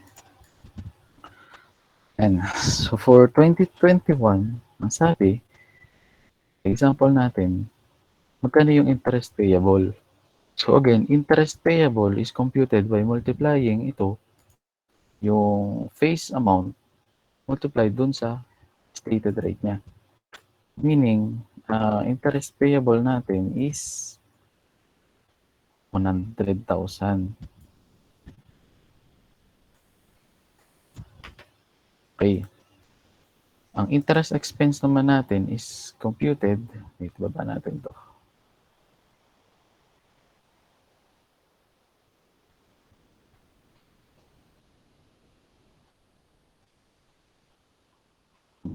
So, interest expense is computed by multiplying yung carrying amount sa kanyang effective rate.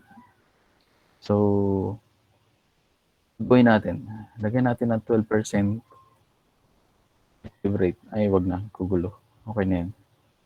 So, ang carrying amount natin is, paano natin makakompute ang carrying amount? This one, yung face by multiplying dun sa present value factor niya. 751,314. So, makakompute naman natin yung interest expense by multiplying ito by rate. So, ang amortization natin would be interest payable less this one. So, diba? Nakasunod ba?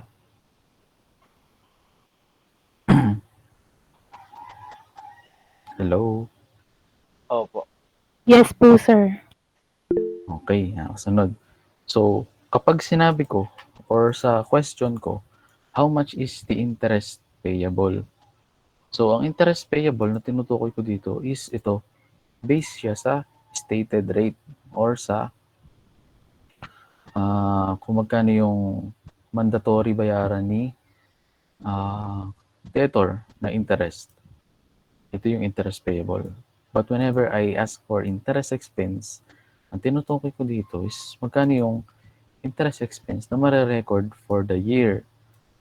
Like this one, sa computation natin.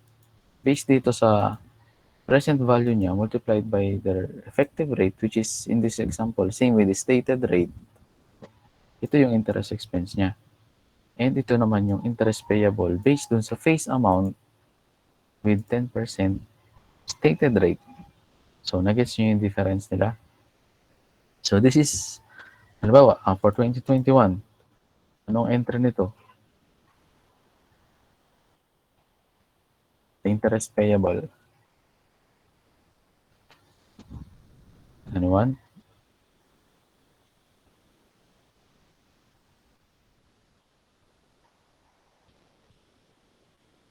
Okay, so ang entry niyan is debit interest expense and credit cash. Oh, masyado malaki. So, BR interest expense and magki-credit ka ng cash. So, yan yung entry. Both at 100,000. And for 2021, ang magiging entry naman natin for the amortization would be debit discount on notes payable amounting to this amount and CR or credit interest expense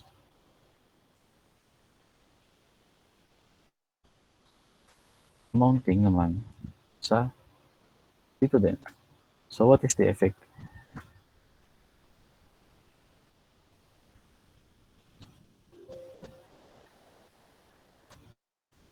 So what is the effect? Kung isa-summarize natin siya sa trial balance, you had a debit of 100,000. Meron ka namang credit na 24,000 sa interest expense. So kung i-deduct natin yan, yan, yung interest expense na recorded for the year. So meaning, actually paid interest is 100,000, but the recorded amount is 75,000 lang due to the amortization of the discount and the premium on notes payable. So yan yung common misconception sa dalawang ito. So magkaiba yan. Okay? Magkaiba silang dalawa. Okay, any more questions?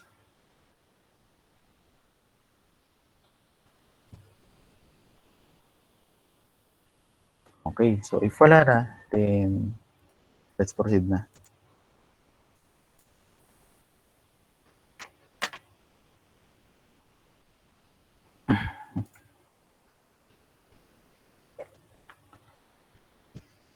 Okay, so let's continue. Ito na, so same ano lang, same given sa taas, dito, sa presentation. Okay, so annual amount of installment is, so ito na yung next example natin, illustration 8, yung sinasabi ko kanina with, ito yung non-interest note with non-uniform installment. So mag-iiba yung installment niya per year. So hindi mo siya pwedeng computan ng annuity. Kasi, bakit? Again, ordinary annuity works only if the amount or the future cash flows is expected to be uniform. Pare-parehas siya. Annual equal installments. Yun yung definition niya. So in this case, hindi natin siya makukomputan ng present value using ordinary annuity. So what we will do is, kukomputan natin siya ng separate present value using the simple present value factors. Yung formula na tinuro sa akin ni Miss Camposano, yun yung gagamitin natin. So how? Using her formula na 1 plus interest rate raised to the negative period. So makukompute nyo na siya. Ganyan. Okay?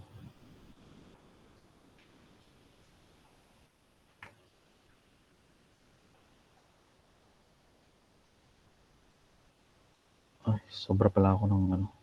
Ayan, ganito lang pala yan.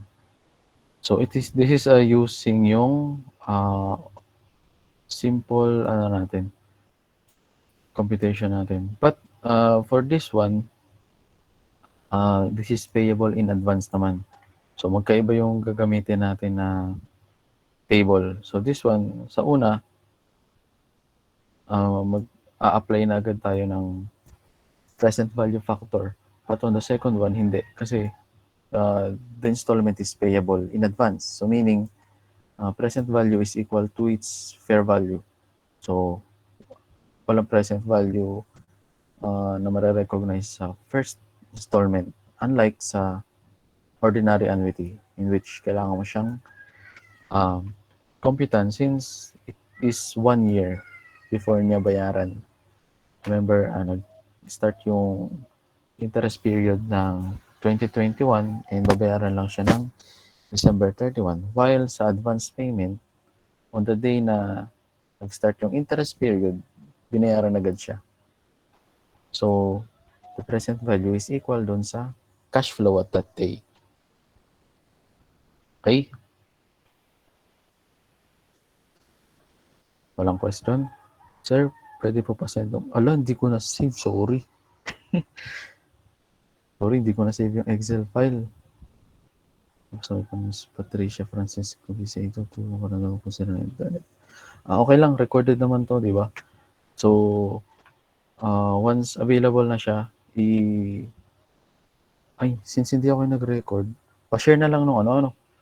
Kasi pupunta yung recording dun sa email nung nag-record. So, pa-share na lang sa classroom para ano. Okay, so next is illustration 9. Non-interest bearing note with cash price equivalent. So, start tayo. On January 1, 2021, ABC Company issued a 3-year note amounting to 1.4, roughly 1.4 M, non-interest bearing note in exchange for inventory with a list price of 1. Or let's say 1.3 M and a cash price of 1 M. So the note payable is recorded as followed. So inventory is 1 million, which is recorded at its cash price. And debit discount on notes payable, which is 404,928. And notes payable, 1.4 M. So the list price is ignored because it is irrelevant. The difference between actually, I don't know what is list price, but I think siguro ito yung price na may markup na. So, hindi ako familiar kung ano yung list price na to. But given that it is ignored, so irrelevant daw siya. The difference between 1.4 and the face amount of 1M is the cash price equivalent, which is yun yung ginamit natin because it is available. On our previous example, on which ginamit natin yung present values nila, example for land, saan na ba yun? Ito, example for land and equipment, na ginamit natin yung present value ng notes, wala kasing in-state dito na determined na price ng equipment.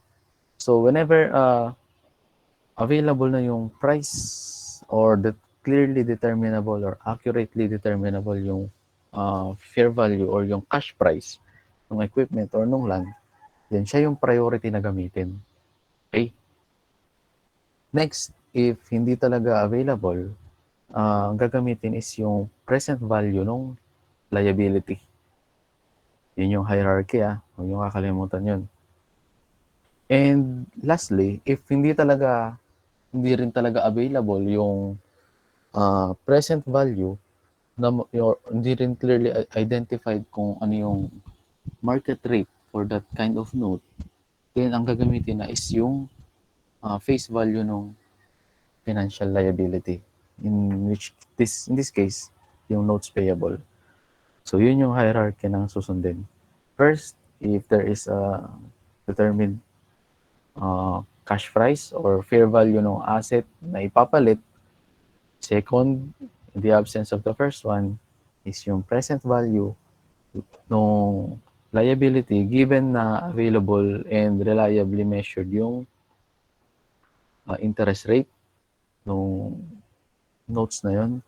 And lastly, if hindi available, then we will use yung face value niya. Okay. So, nasa example 9 na tayo. Saan ba yun? Example 9. Okay. So, in this case, ginamit natin yung 1M kasi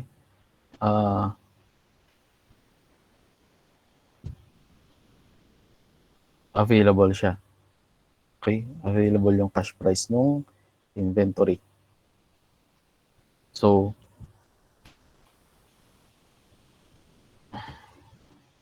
okay, gagawa natin siya ng amortization table. And to apply the effective interest method, we need the effective interest, which the problem did not state.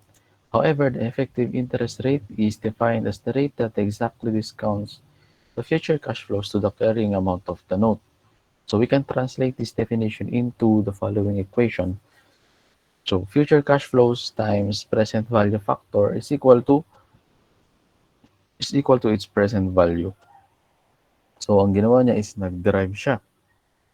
Since available naman yung future cash flows, which is same dun sa present value niya na 1 million, or ito, ito yung future cash flows, di ba? Kasi ito yung uh, face value nung note. Ito yung total nung future cash flows. So future cash flows multiplied by PV factor is equal to present value, in which ang ginamit natin na present value is yung cash price ng inventory kasi available siya based dito sa ating example. But remember, do sa mga previous na example natin, hindi available yung cash price. That's why nag-compute tayo ng present value factor since given naman yung future cash flows, which is ito yung 1 million payable in 3 or payable in 3 years with semi-annual payments. So available naman siya. But in this case, hindi kasi available yung uh, present value factor, which is hindi given sa example, di ba? Wala nakalagay since non-interest bearing siya. So since pag given yan, makakompute natin to. Given yung present value, given yung future cash flows. So gagamitan mo siya ng trial and error approach. So ang tawag dito is interpolation. Hindi ko alam kung ano yung tawag ni Milan dito. But ang tawag ni Valix dito is interpolation. Okay? So we will squeeze. So paborito natin yan sa trial balance, di ba? Sa T-accounts, mag-i-squeeze for the effective interest rate in the equation above using the trial and error approach. So to do with, we will initially use the random interest rate. So technically, kukuha ka ng range kung saan pasok yung magiging present value is 1 million. So first na ginamit niya is at 10%. So upon computation, ito yung nakuha niya. 1.055, which is ginamit niya yung present value factor of 1 at 10% for 3 periods. So multiply niya sa present value factor, ito yung na-compute niya. So since hindi pa siya nagtali sa 1M, medyo mataas pa siya, kailangan pa niyang babaan yung present value. And therefore, kailangan pa niyang taasan yung effective interest rate. So in this case, ginamit naman niya is 12%. So, kunwari, nagkataon lang na 1M, but obvious naman sa problem na pre-computed to. So, tinry niya yung 12% and hopefully, nagtali. So, ang effective interest rate niya is 12%.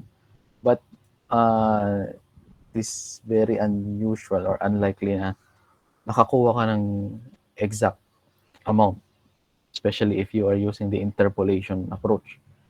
Kailangan mo siyang gawan ng formula, which is sana nandito. If wala, i-share ko yung formula na ginagamit ni Valix para dito. Okay? So, since available na yung effective interest rate na 12%, then pwede na natin siyang gawa ng amortization table, which is correct kasi nagtali siya dun sa 1 million niya. Ito. Okay. Next is illustration 10, long-term note issued solely for cash. So, cash proceeds is equal to present value of note. Okay, bakit? Remember, dun sa law, dun sa batas natin na fair value of the liability is equal sa present value. No, mali. present value ng liability or the present value of note is always equal dun sa fair value nung consideration na matatanggap mo. So in this case, cash, then wala namang fair value ang cash kasi it's always measured at face value. So that is considered to be the present value of the note. So the proceeds received from the note is 711,780. Then that is also the present value of the note. Okay, so kung makikita natin, cash at 711,000 and the difference between the face value and the cash consideration, yun yung magiging discount. Okay, so I guess kailangan kong ilagay siya. Wait lang.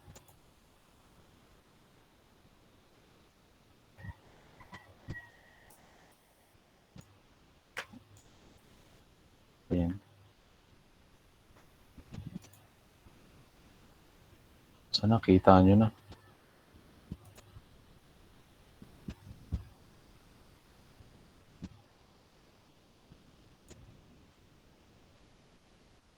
Hindi talaga kita. Kakainis. Ay.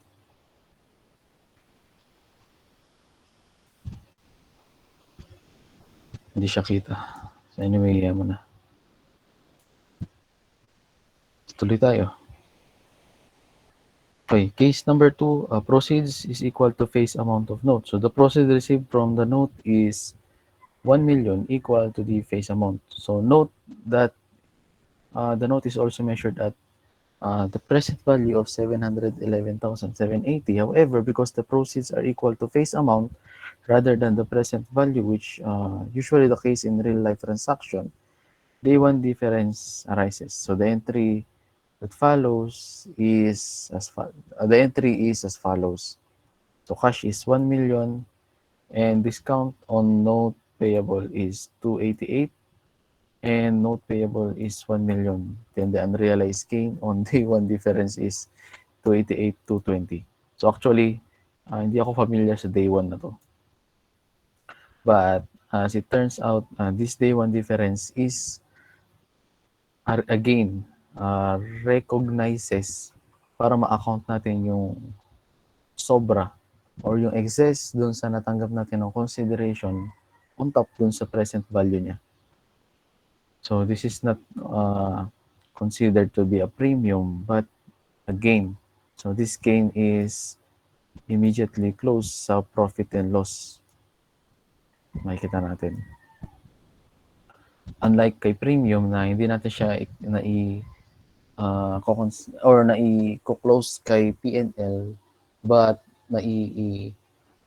amortize natin siya over the life nung note.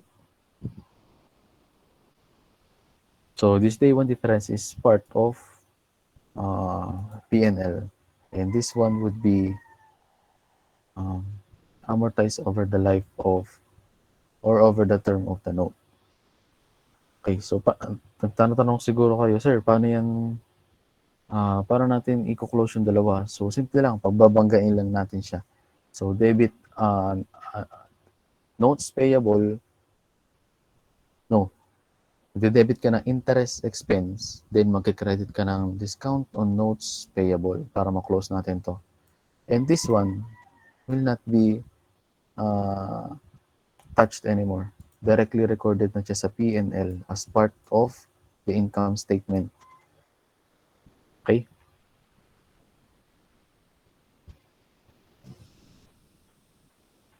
So, tuloy tayo. Illustration 11. So, note with below market interest rate. On January 1, 2021, ABC Company issued 3-year 3% 1 million note payable in exchange for a machine. So, the principal is due on January 1, 2024. So, this is for 3 years. Interest is due annually every January 1. The prevailing interest rate for this type of note is 12%. Okay, so tuloy tayo. To compute for the present value of the note, the future cash flows are first identified, then multiplied by the present value factors. So una, ang principal is payable on 3 years. That's why kinumpitan natin siya ng present value based dun sa rate niya and dun sa period on which it will be paid. For interest naman, as we can see, interest is due annually every January 1. So meaning you will be receiving 3% interest every year, on which kailangan natin kumpitan ng present value factors para makuha natin yung present value ng interest. O for this case, ang present value niya is 2.4 for 3 years. So, multiply lang natin. Then, the present value of cash flows for this note is 783,835. Okay, so subsequent measurements, same lang, using effective interest method. Ito, i-multiply lang natin sa interest rate niya na 12%. And until ma-fully, ano na natin siya, amortize to 1 million. Okay, so ito yung mga entries. Initial recognition, recognition of ito. As you can see, interest payable is only 30,000, but ang interest expense is 94,000. So, wag kayong malilito. This two is different. Magkaiba yan. So, whenever I ask for interest expense, you should base at the effective rate, which is 12%. And if I'm asking for the interest payable naman, then you should be base the computation on the stated rate, which is ito, 3%. Okay. Interest payable is computed by multiplying the nominal rate, which is also the stated, and the coupon rate to the face amount. Interest expense is computed by multiplying the effective interest rate sa present value niya. Okay.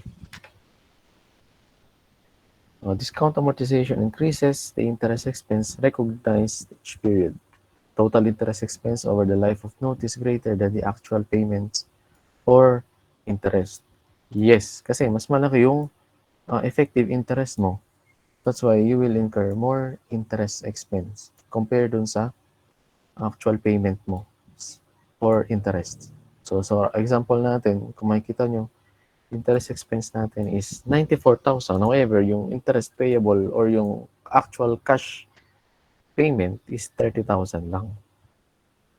So that is the consequence of issuing a note below the stated or below the market rate. Okay. Okay. So next is loan payable. So for loans, this is very similar kay note payable. But the problem is wala siyang kagaya ni kagaya ni notes payable na may note na may actual promissory note. Sorry. So let's check. Loans payable is similar to note payable, yes. It is also supported by a formal promise to pay a certain money to specific future date. However, the term loans payable cannot be used to connote bank loans, can be used to connote bank loans and similar types of financing. So dito, ginagamit niya yung loans payable, especially for bank loans. Okay? So loans are generally issued by the banks. So kapag kasi nag-loan ka sa tao, that is usually considered to be a note payable. At least for corporate usage. Kasi bihira yung isang company is naglo-loan sa tao. So napakabihira nun. Usually sa mga bangko lang using loans payable. Okay. So loans are accounted for similar to notes payable. However, loans transactions normally involve transaction costs. Yes.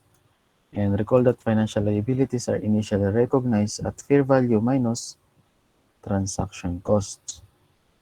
So the transaction costs are incremental costs that are directly uh, attributable to the acquisition, issue, or disposal of a financial asset or financial liability. So an incremental cost, so this is also the same dun sa nakalagay na incidental costs dun sa pinakita ko sa inyo na amortization table. So this is also the same sa incidental costs. Yun lang yan. So transaction costs include fees, commissions to agents, levies by the regulatory agencies. So ito yung documentary stamp tax and yung notarial fee na binayaran natin sa mga uh, dealers. Yes, sa dealers binabayaran yung notarial and documentary stamps fee. Origination fees. So origination fee is an upfront fee charged by a lender to cover the cost of processing the loan, financial conditions, evaluating and recording guarantees, collateral and other security arrangement, negotiating the terms of the instrument, and so on. Just to wrap it up, origination fees are everything that would be expensed in the course of uh, obtaining the loan. So these origination fees are deducted when measuring the carrying amount of a loan payable. Origination fees are subsequently amortized using the effective interest method. So paano ba natin siya nade-deduct sa carrying amount? So nade-deduct natin siya in the carrying amount by adding it sa discount on notes payable. Ito siya. Okay. So ang principal amount niya is 1 million and the origination fee is considered to be the discount on loans payable, sorry. So if a financial instrument's carrying amount is less than its face amount, then there is a discount. Alam naman natin to. And if the carrying amount is greater sa face amount, then the difference is a premium. So, lagi niyong tatandaan na if uh, the nominal rate is less than the effective interest rate, then there is always a discount. However, if uh, the other way around, the nominal rate is higher sa effective interest rate, then the issuance of notes and loans payable are considered to be in premium. Okay, so ito siya. Ang discount if the carrying amount is less than the face amount and the carrying amount is greater than the face amount if issued with a premium. Ito, when discount effective interest rate is higher sa nominal rate, meaning mas malaki yung interest rate na actually na-incur mo compare dun sa nominal rate or dun sa stated sa uh, or stated dun sa ating contract. So like kanina sa pinakita ko sa inyo, there is a discount on notes, there is a discount on loan for lease agreement namin kasi mas mababa yung nominal rate kumpara sa effective interest rate. That's why we are incurring higher interests. Okay, so there is no discount or premium if the carrying amount is equal to the face amount. Consequently, the effective interest rate is also equal sa nominal rate. So continuing the illustration, we know that the loan is issued at a discount because the initial carrying amount of 970,000 is less than the face amount of 1 million. Therefore, the effective interest rate must be higher, must be higher sa nominal rate kasi the loan is issued at a discount. So, it is obvious na mas malaki yung effective interest rate. So, how to compute first trial? Again, we will be using the interpolation method. However, Milan is calling it trial and error, which is, I think, the same naman. So, first trial, gamit niya is 11%, and he computed 975,562, which is not equal to 970.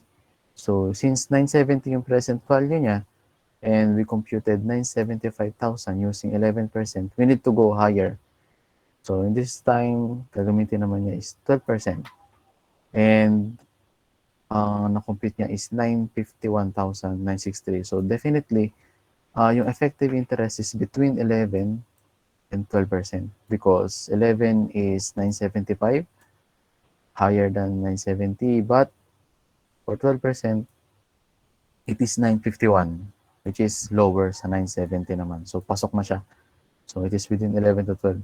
And looking at the values derived above, we can reasonably expect that the effective interest is between 11 and 12 approximate at rate. We need to perform, ito pala, interpolation. Andito pala siya. So, yun din yung tawag ni Milan sa method na to, which is interpolation. So, X%, which is ito yung hinahanap natin, minus 11, and 12 minus 11%. So, kukunin lang natin yung mga present values na mako-compute natin using these rates. Then, ang missing is 970 minus 11%, 975. And sa baba is 12%. So, ang ratio ng dalawa is 23.57. So, therefore, ang ating effective interest rate is 11.2357%. Okay, so that is how interpolation works. Kapag kailangan mo recompute ng interest rate. Illustration 2, amount of loan amortization. Okay, equal month-end payments. The effective rate is 12%. So, future cash flows times present value factors. So, ito siya. Ang future cash flows niya is 2 million at 12 periods, which ang present value factor niya is 11.2550775,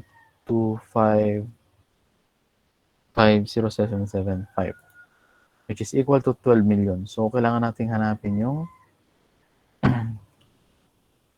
sorry. Okay, so ang first monthly payment natin would be 177,695.58. So, saan natin nakuha tong amount na to? So, nakuha natin siya by ito, by dividing itong dalawa na to.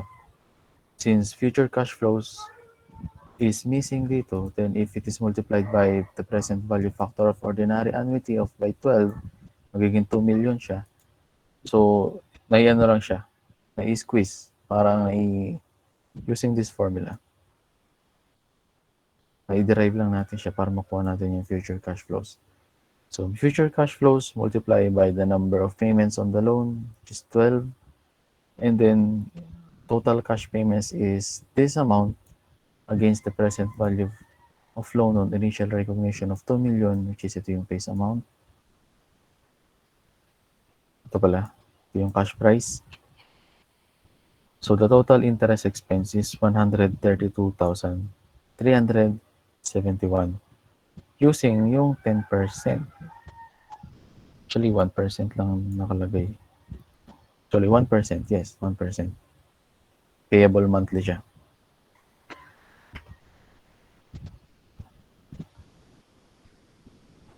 Okay. Oh, 2 p.m. na pala. Bilis ah. Ay, baka ba to? Almost done na pala tayo. So, okay. So, tuloy na tayo sa susunod. Cost of bank loans. So, same process lang. Gagamitan din natin siya ng interpolation dito.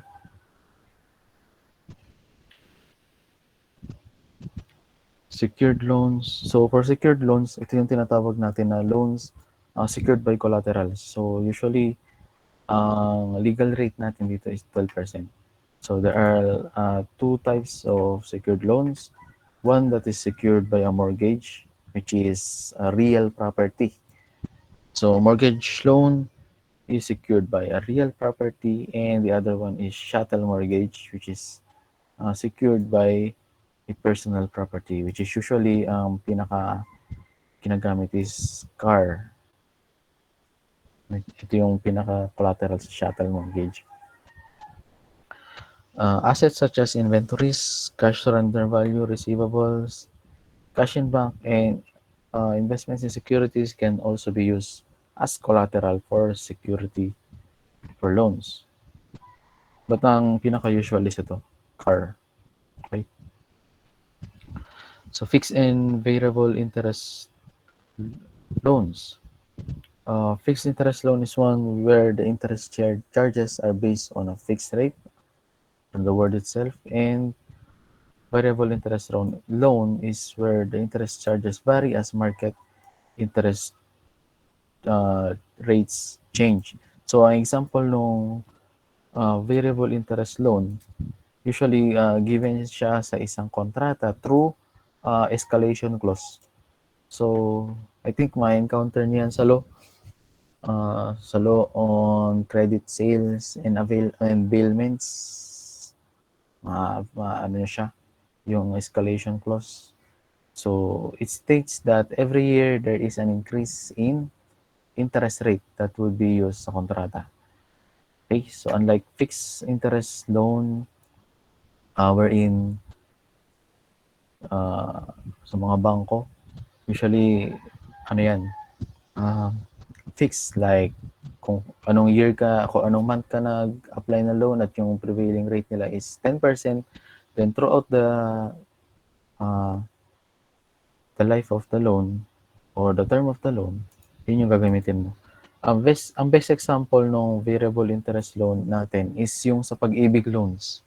So, pag-ibig loans usually babago yan every year, which is nagre-recompute sila every year. Pagbabago yung interest rate nila, and that is one example of variable interest loan. Aside from sa sinabi ko kanina na escalation clause. Okay?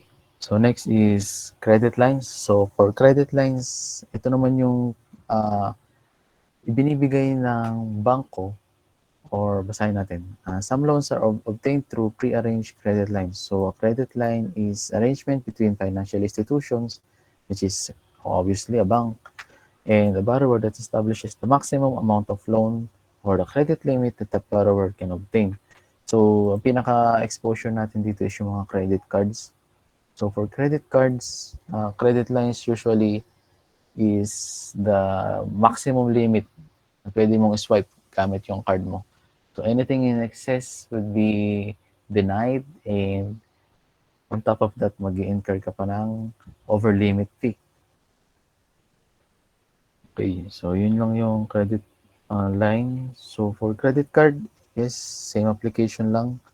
So, debit card, alam naman natin, ito yung mga ATMs na kung ano lang yung laman, siya lang yung pwede mong ma-withdraw. Unlike credit cards na kahit hindi mo pa siya pera or hindi mo siya na-earn, pwede mo na siyang may spend using these credit lines or these credit limits. Okay. Commercial paper. So, commercial paper consists of short term, usually 270 days or less. So, actually, on the actual practice, it is considered to be a short term liquid commercial paper if it is can be convertible to cash within 90 days. Okay? So, ang tawag dun is liquid assets. Sila yung mga quick assets, liquid assets. Mabilis ma-convert to cash. However, if tumagal na siya ng 180 or almost 60 days na siya, or 6 months, almost 6 months na siya, bago ma-encash, then we don't recognize it anymore as quick assets. We recognize it as current asset na. Okay? So, sa corporate level, there are 3 types of asset: non-current, the current ones, and the quick ones. So quick are usually 90 days. So it includes 90-day commercial paper, money markets, and trading securities, which are highly liquid assets. Okay, but if we'll take 270 days para ma-encash, it is not quick asset anymore. Okay, so commercial papers are traded in money markets. Yes, ito na nga yun, yung mga stock market, yung mga ano ba pa kayong tawag? Mga index funds, ito yun, which is are highly liquid. Okay, but again, we consider it highly liquid if it is convertible to cash within 90 days. Commercial paper is a lower cost of source of funds than bank loans. It is usually issued at below the prime rate. So, okay. That's it for the chapter 2. So, siguro,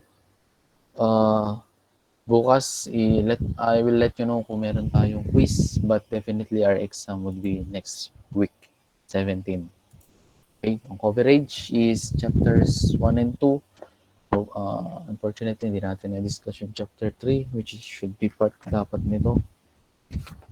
Kasi extension lang siya ng notes. Kasi bonds payable to eh. Sayang. Anyway, okay, yun ang coverage na exam. Chapters 1 and 2, liabilities and notes payable. Okay, questions?